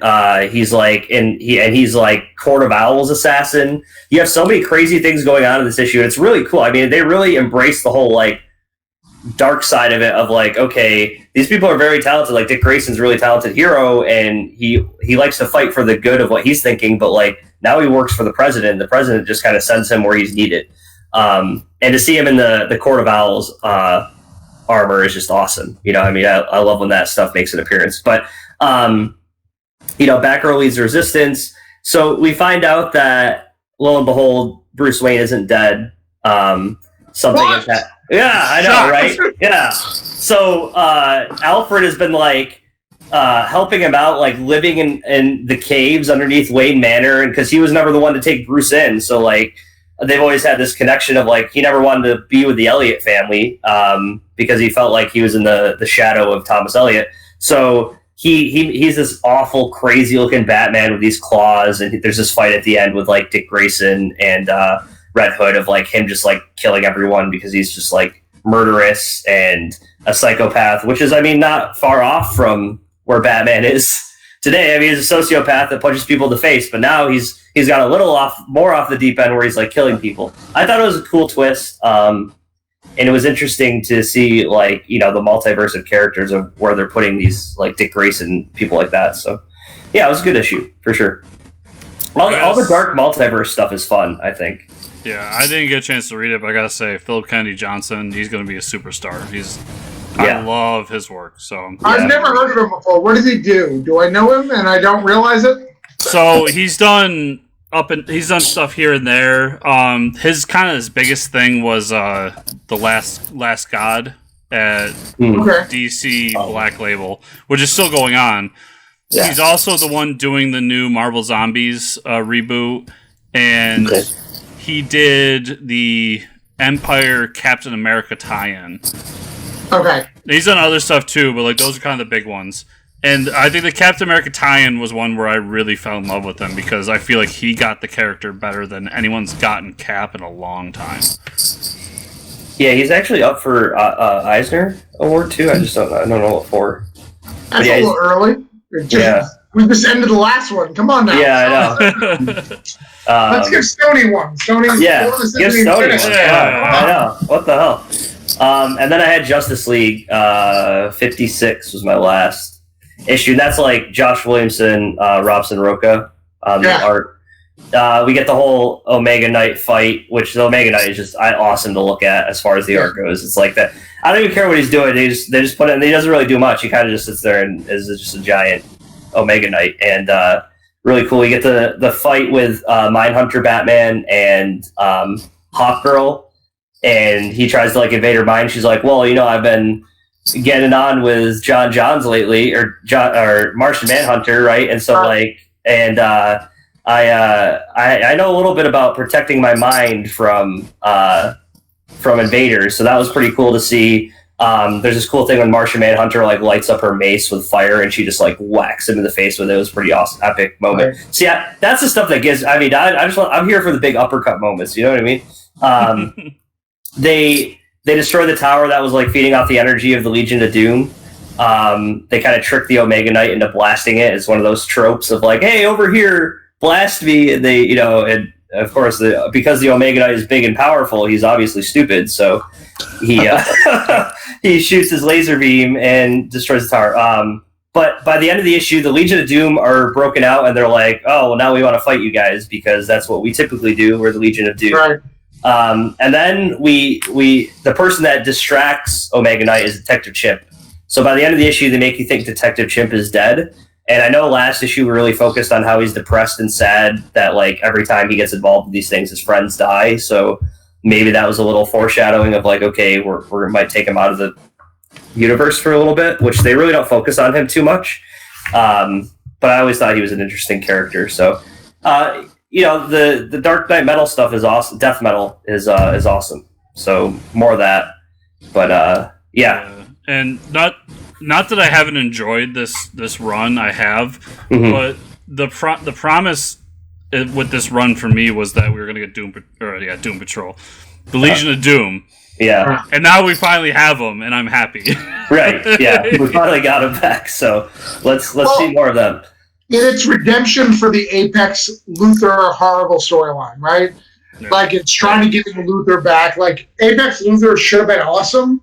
And it just fell flat. And I don't know what made it fall flat. I'm not even blaming the writers, because concept alone, it sounds good, but immediately getting to that power and then betraying him and him being useless kind of defeats the point. Right. So that's what I had this week. I don't know what you guys want to talk about. But. So I'll run through mine real quick, and you guys can jump in. I don't know if anyone else read this, but Origins from Boom Studios, #1. Did not. So this was it's a 6-issue series, and what really attracted me to it is it's post-apocalyptic, but it's a post-apocalyptic story about basically global warming gone wrong, where like the whole world has been taken over by plant life, and something happened that made it less suitable for humans to live on Earth. And now we've got these people living in this tribe and learning things through what seems like a cloning process. And there's some ritual there that can bring memories from past life into your current life. And this first issue is really just introducing that world, what they're doing, and who the players are in it. But I really enjoyed it. The art had almost a watercolor-esque tone to it. So it made it kind of unique to everything else that I'm reading. I would recommend it. I mean, it's, like I said, 6 issues. It's Boom Studios. And I just think it's a really cool story with something unique in that genre. We don't see a lot of green and colorful post-apocalyptic stories. It's usually dark and full of zombies. Truth. Let's see. Star Wars #8, The Will of Tarkin, Part 2. So last Star Wars issue was introducing this new character that was a protege of General Tarkin. And now this is bringing her into the fold and showing like the Empyre wants to finally get rid of the Rebel fleet. And anyone that doesn't know, we're taking place after Empyre. And he says to Vader, like, listen, you got to go out there and do this. Get rid of them. I'm sick of this shit.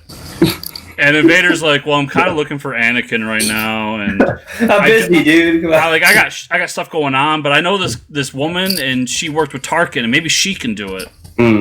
And so it's he brings her in, and she does a quick mission, tries to take him out. And when she does it, she gets really personal because not only was she a protege of Tarkin, she was almost a daughter to, or Tarkin was almost a father to her. Right. And so when he died, she took it personal, and she blames Leia for it. So she found out Leia was there and tried to like get in and kill her real quick. And that obviously everyone here has seen Return of the Jedi, so she's unsuccessful. Right.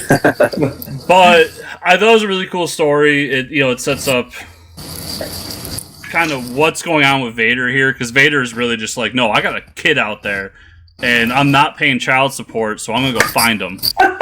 And I really appreciate you pointing out like how noble Vader is, and he really just wanted to pay child support. That's why, he found Luke. He's just like, Empire, we need to get him in the fold. We need to start paying our dues. Right. It wasn't about, a lot of people view that as like trying to pull him to the dark side. No, it's paying your dues. Take care of your kids. Exactly. Stonie has 5 kids. He gets it. I do, yeah. Yeah. I bring every single one of them to the dark side, yeah.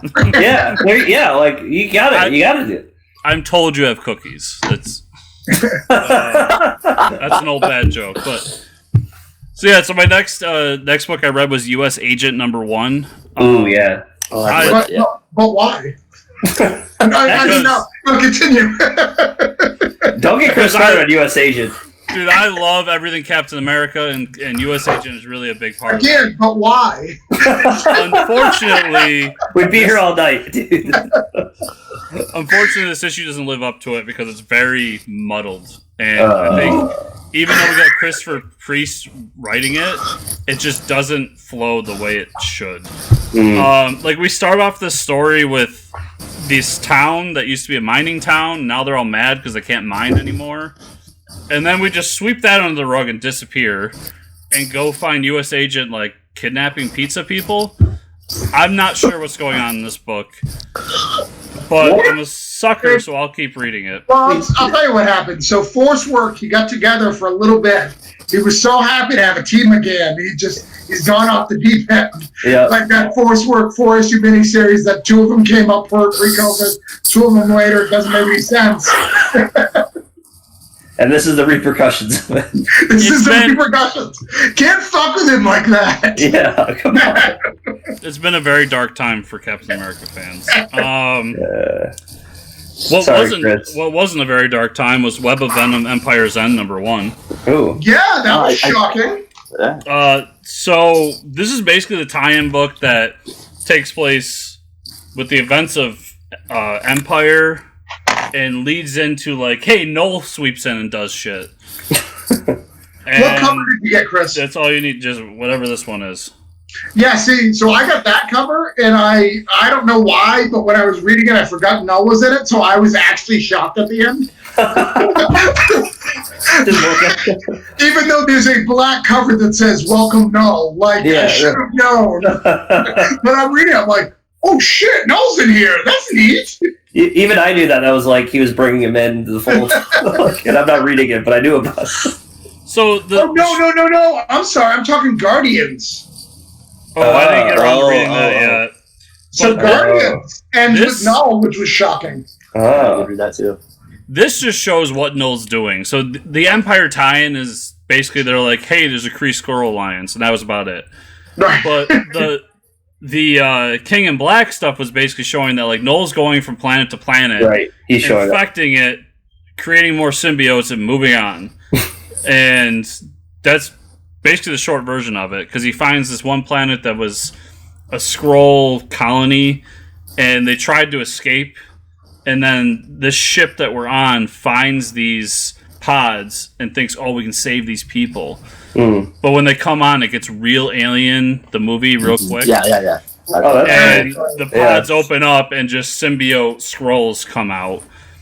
And then at the end, we just get Noel being like, hey, I'm coming, guys. I'm on the way. It's literally like, it's funny in the art, too, where his expression is just like, hey, look at me. as he's flying on his little bat thing, like happy. Like it feels like a World of Warcraft, like right before the expansion comes The out. cinematic, yeah. Right, the cinematic before the expansion.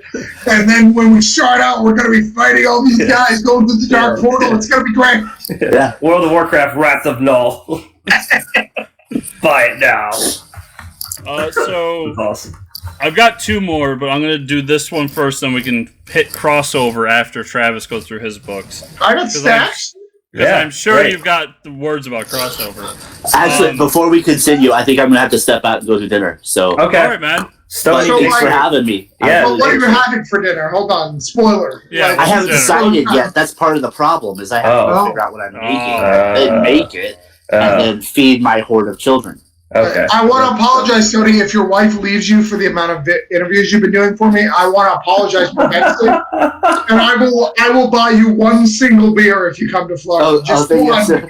Do you have a couch? That's the most important question. I can give it for 2 nights after 2 to 4 pre-screening of COVID, of course. So, yeah. As soon as she kicks me out for all of these, I'm gonna have to just couch surf in Florida after this. There you go. Yeah. I can offer 2 nights. 2 nights. But you gotta be like before Thanksgiving, Christmas, because we're gonna be busy. Oh yeah, no, I get it. That's fair. That's fair. Yeah. Listen, Stonie, I'm in the woods in New York if you want to come up here. Oh, yes. Whew. How can I pass that up? Thank you Well, guys. Tony, again so one more much. time because you have your book coming out next week, and these guys are about comics. So talk about what comes out next week. Issue 2, Villainous, November 11th.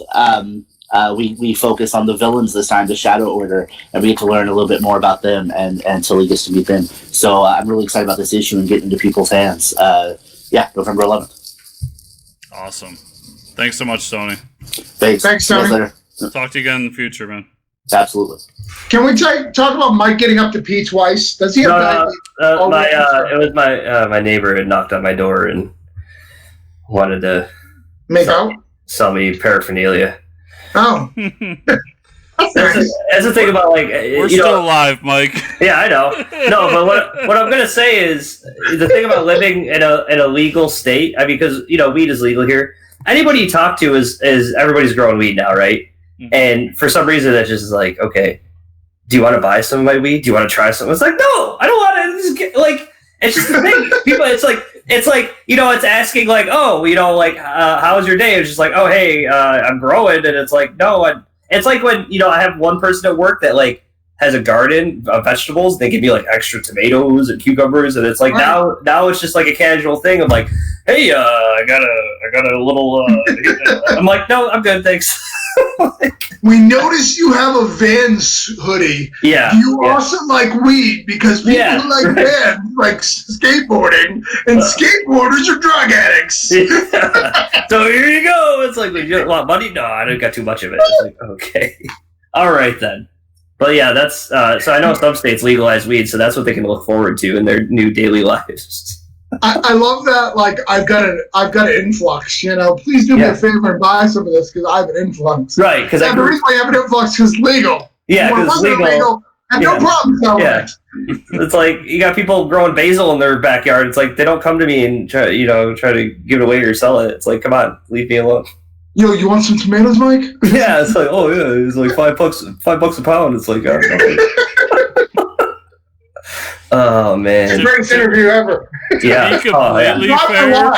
Yeah, live for live. I feel this is important. Oh, you got to know these things, right?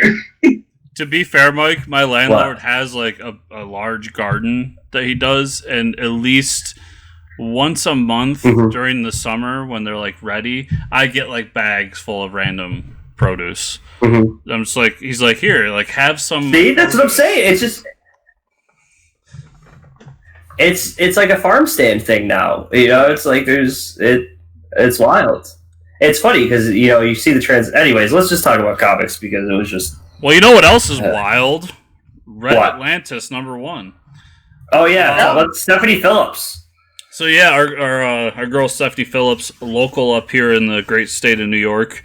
It's very well timed, this issue.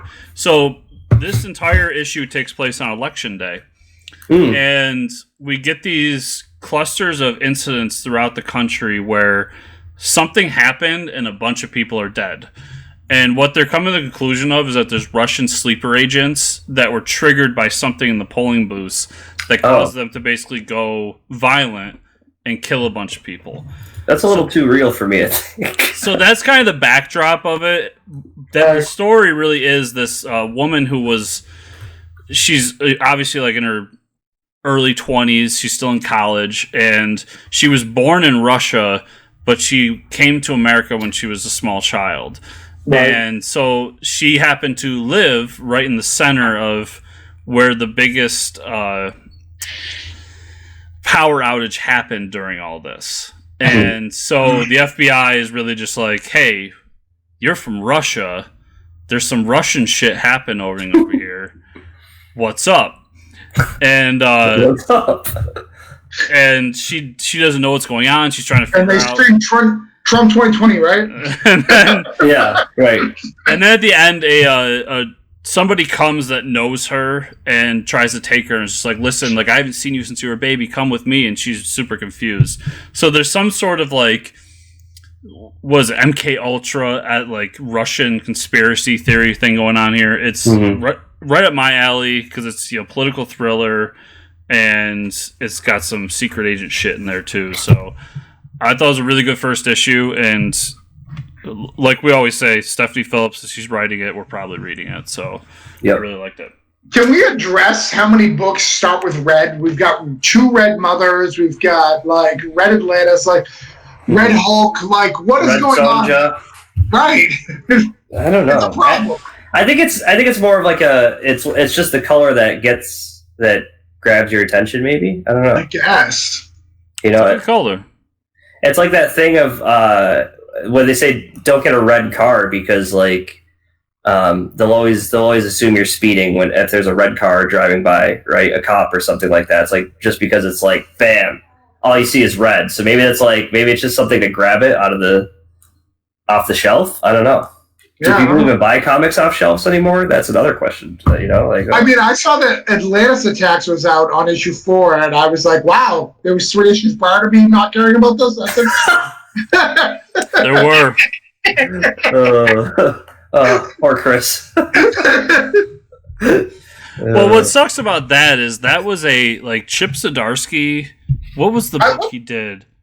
Invaders. When he did Invaders, he set up Namor coming and attacking and doing this Atlantis Attacks thing again. Sure. And then they gave it to who? Greg Pak, and said, "Let's do it with Agents of Atlas." I'm like, what the fuck are you thinking, Marvel? Like, you have Chip Zdarsky who set up this awesome story with the Invaders, and now you're just gonna like say Agents of Atlantis or whatever they're called, with a bunch of characters nobody cares about. Namor attacks. So I read 2 issues, and I'm like, this is trash. And kept buying it because I'm a sucker. well, I love the original Atlantis Attacks. Like, I have multiple runs of it. Like, that was one of my favorite storylines. Like, I loved it. Well, when it was announced here on this show, I pulled out. I have the omnibus. Yeah. And I love that story too. Like, it's really great. And I was like, cool, we're bringing it back. And then it's Greg Pak. I'm like, nothing against Greg Pak, but like, this is Chip Zdarsky. You know everything about Greg Pak. Like right. No. Like, I have never been into Smart Hulk, little Chow, whatever.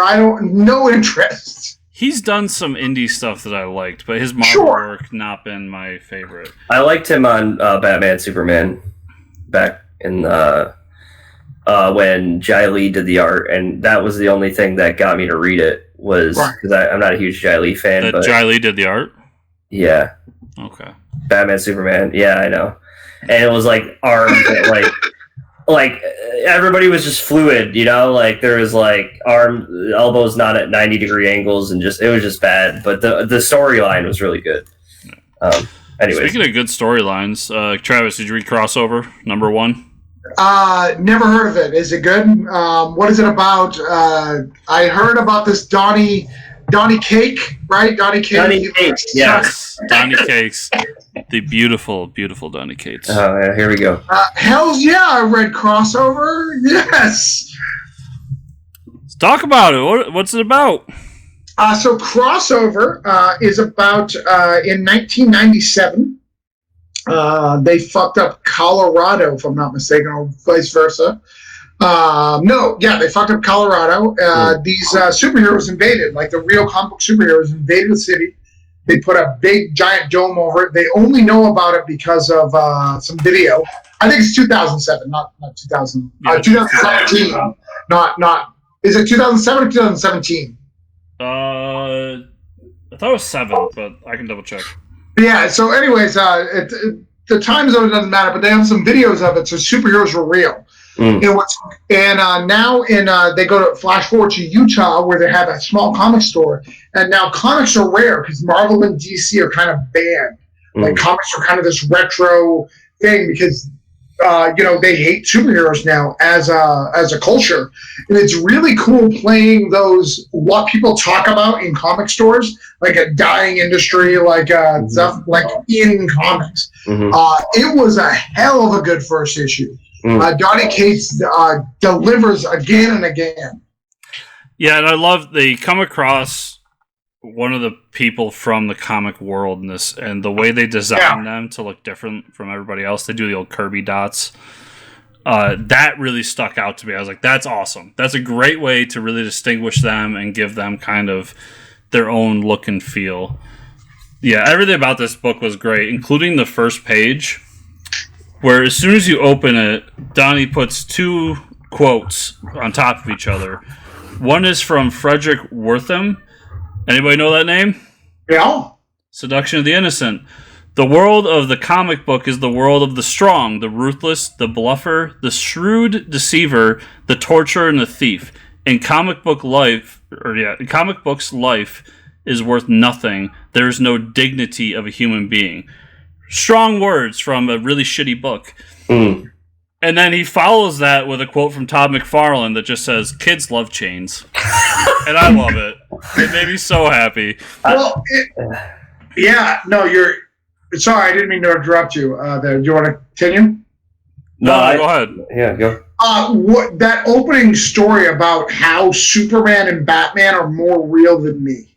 Like, they have friends, they have allies, they've died, they've come back, they've fought and done more things. They will live longer than I will. Was just so impactful as a comic writer, right? As someone who writes comics, to know that someone will give a shit about my thing, even if it's for 10 minutes as they flip through it and go, "This is trash." Like, half my death is amazing. That's just amazing. And just thinking of it from that perspective was just wonderful. Yeah. There's a lot of real life imagery throughout this too. Like, God hates capes. Right. Or God hates masks. Like those protesters that we see in different spectrums of our world.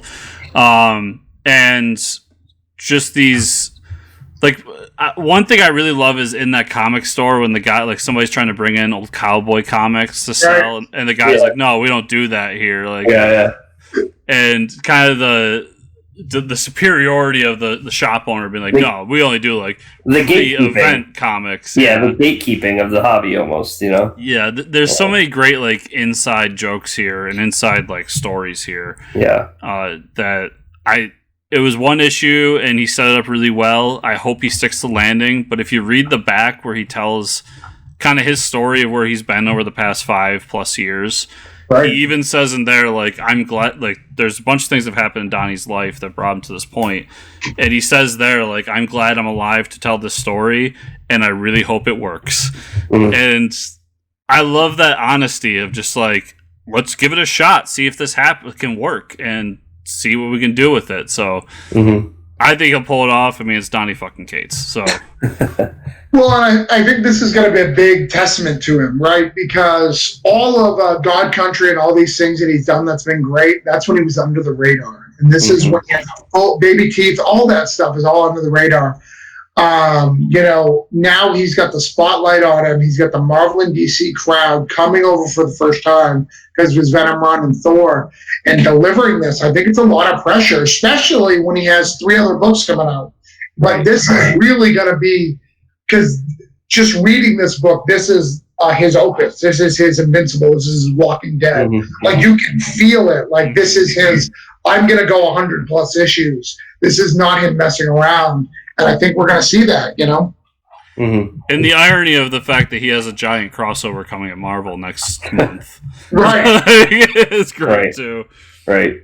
His second of being a 3-year creator, like at Marvel, after Maximum Carnage getting a second major crossover. It's crazy. That's insane. Yeah. Yeah. Insane. Absolutely insane. So that was all I was able to read so far this week. Mm-hmm. I have crossover on my pile, just haven't gotten to it yet. You got to get to it, Mike. It's so I know. good. That's what I'm hearing. Now I got to read it tonight. So I got Miles Morales. If you want to read a good Cap story, Oh, I got that in my pile. I'm looking forward to it. so if you want to read a good Cap story, we've been dealing with the Ultimate Universe crossover with the South. I really feel they're landing this issue. Get Miles Morales. A lot of Bendis's work lost Bendis when it was gone, and Miles Morales took a little bit to figure out its ground, but now that it's figured out, it's killing it. It's giving a little bit of that Ultimate crowd without pandering to it. I think it's done really, really well. cool. How do you say this? Audible? I'm not reading this. This is Vault. So it's about this crazy town where leaves and things like that possess people. It's really, really dope. Really, really cool thing by Vault. Really, really dig it. The art is really, really nice. Some of the stuff. Oh, wow. That looks cool. Yeah, it's got some really cool colors to it and some dark stuff. I really like the heavy auburn style fall color. Yeah. That's really on the back it says, after the missing funeral of her estranged mother, Kat and her daughter Sybil hope to fit into the quaint town of Comfort Hutch, but the town's obsessed history with strange customs make it struggle, leading to a shocking confrontation. Mm-hmm. What I love about this is I come from a broken home, and she talks to her daughter like my mom talked to me, of people who've just been through shit.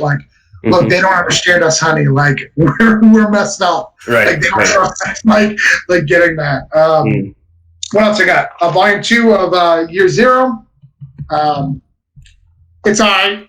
I'm going to give it a Year 1 was good. I'm sure most people love AWA. It's good, but it's not great.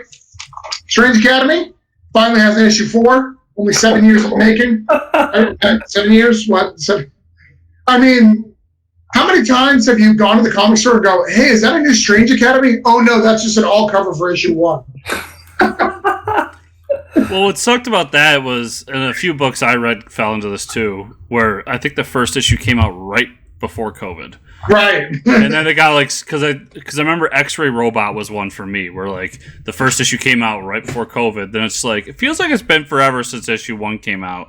Oh yeah, that's right, because we were all shut down in the middle of a pandemic during that. Right. But it sucks for those books that came out that month. Right. Because they had that feel. It's been a while. The Young Justice, end of Young Justice was cool. No, that's in my pile. I have not gotten to that yet, but talk about it. So, Young Justice, they kind of give a really good origin. They kind of, what's great about it is it's the end of the Young Justice, but they hit that elephant in the room, right? Mm-hmm. So they've had 20 issues and they've never addressed Teen Lantern at all. Yeah. So this is finally Teen Lantern's issue. Give a clue of what happened, how she's got the power suit, how she can tap into the Green Lantern stuff. Okay. They bring back Red Tornado, who's a old Teen Titans mentor, which is really cool. Yep. Really, really good send off to the group. Hey, we're gonna leave them where they're at.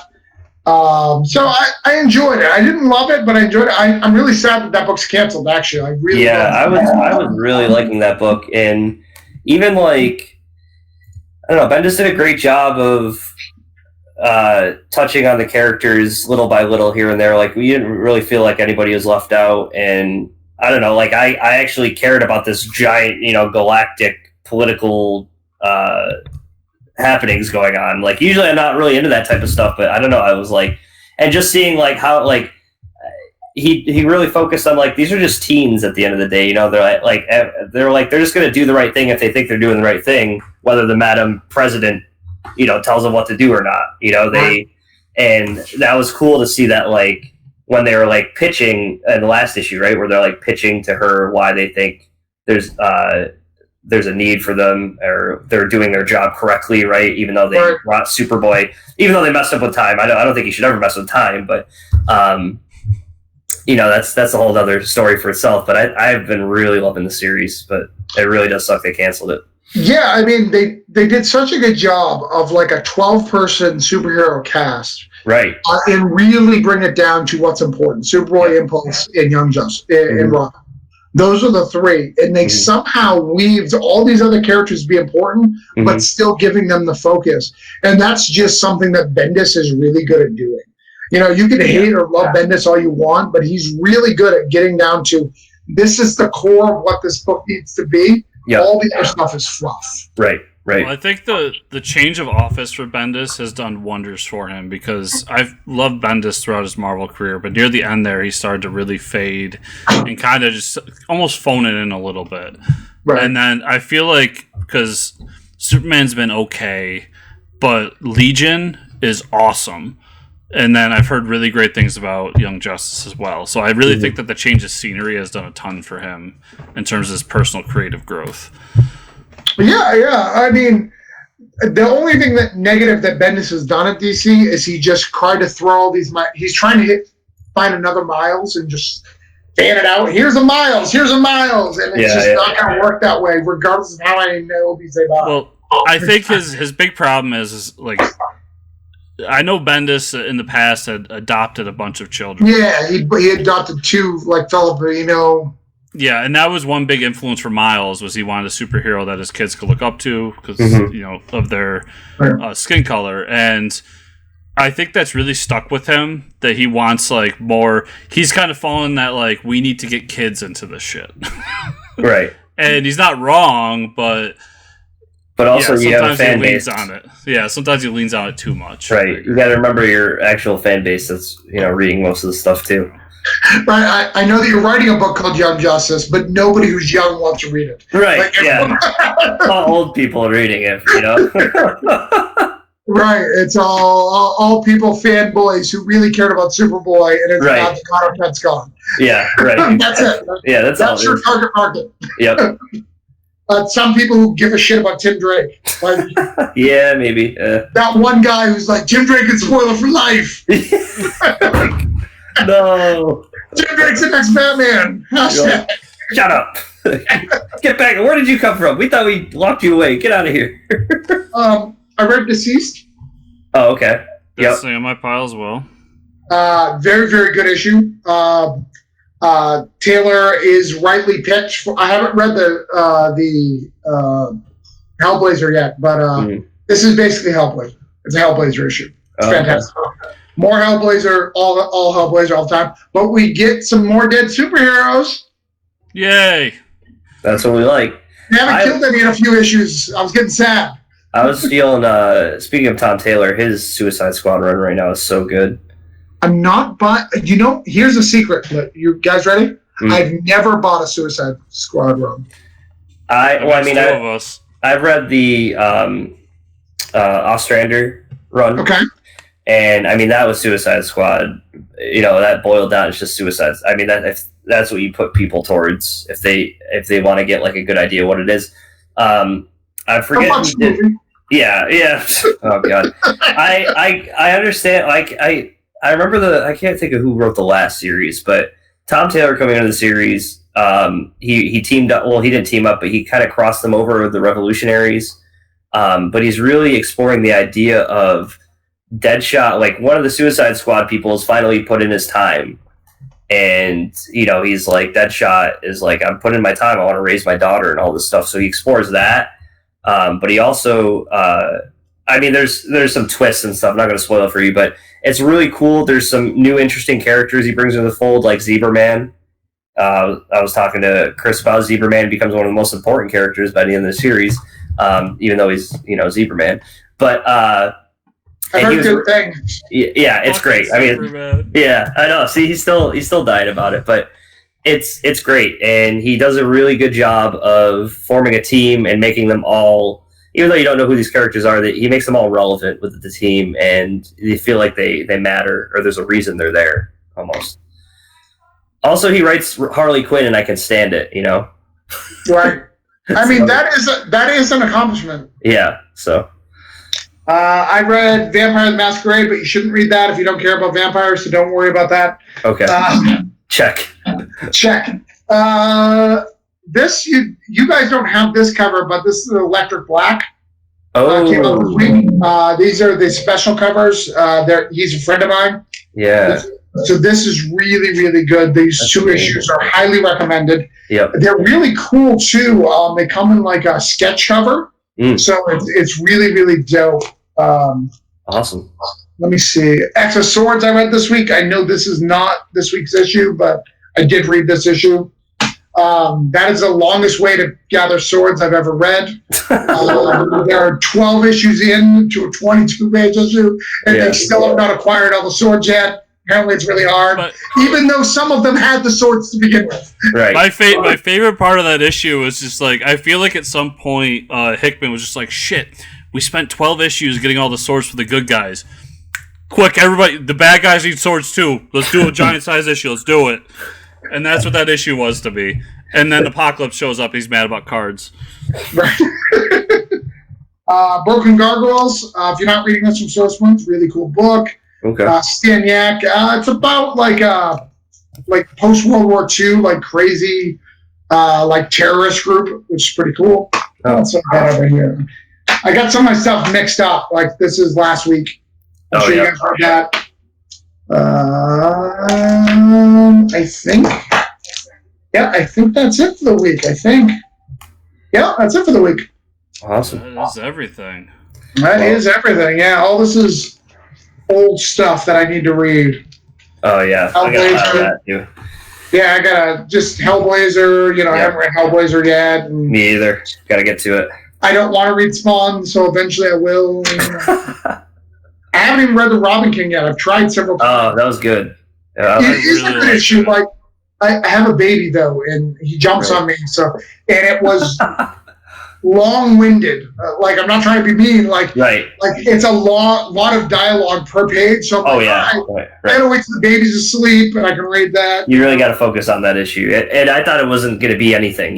Like that's not what I thought it was going to be. And I love that issue because I love who is the writer? Tomasi. Tomasi, yep. Yeah. And I haven't seen a Tomasi book in so long. So when I read it, I'm just like, this is pretty cool. I really liked it. I'm surprised because I didn't really care about the Robin King. Right. And then I flipped to the front. I was like, oh shit, it's Tomasi. That's why I like it so much. Yeah. I gotta applaud Marvel and DC for both the dark metal stuff and for Empyre. They were just like, what we're going to do? We're going to really fuck with our fans and actually put good writers on this shit. Yeah. We're not just going to give it to random people in the spin-offs. Yeah. And I remember going to my comic store and was like, all right, cool, Empyre. Let's go over the list. Who's writing this? Oh, yeah, Hickman's writing. What are you talking about? Hickman's writing the X-Men. Oh, yeah, he's writing the X-Men crossover. What? Why? Let me check my funds. Right, so I wanted to drop all these books, but all the core writers were writing them all. Yeah. Which is how it needs to get done. Yeah, they definitely found out how to make the money. That's for sure. Speaking of getting things done, Mike, where can people find you on that internet? They can find me at Fortress Ricker on Twitter. Where can they find you and/or the show, Chris? Well, first, let's give them a reminder, Travis. Where can everybody find you? Travis Jester Lou. You can find me at CthulhuInvadesOz.com. I need your support because I've got to pay all those people who were on the show earlier. Yeah. Like they want money, and apparently they will take my kneecaps out if I don't get them paid.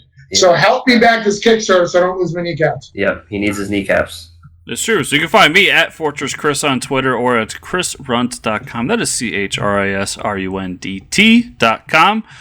And you can find the show at FortressComicNews.com. That's where everything Mike and I do on this fancy podcast thing is in one condensed place. Remember, everybody, if you were listening to us, to give us 5 stars, whatever podcatcher you're using, no less than 5 stars. Don't be a dick. Make it 5 stars. And if you were watching this outside of the live stream that we've been doing for the past 2 hours, to like, subscribe, share, and comment down below. And if you want to go that extra mile after you're done giving Travis a few dollars for his book, you can go to patreon.com/FortressComicNews, where you can get my other show, the Bat Friends podcast, 3 days early. as well as other goodies that we're trying to work towards as well. So I want to thank you all so much for listening. We'll see you next week.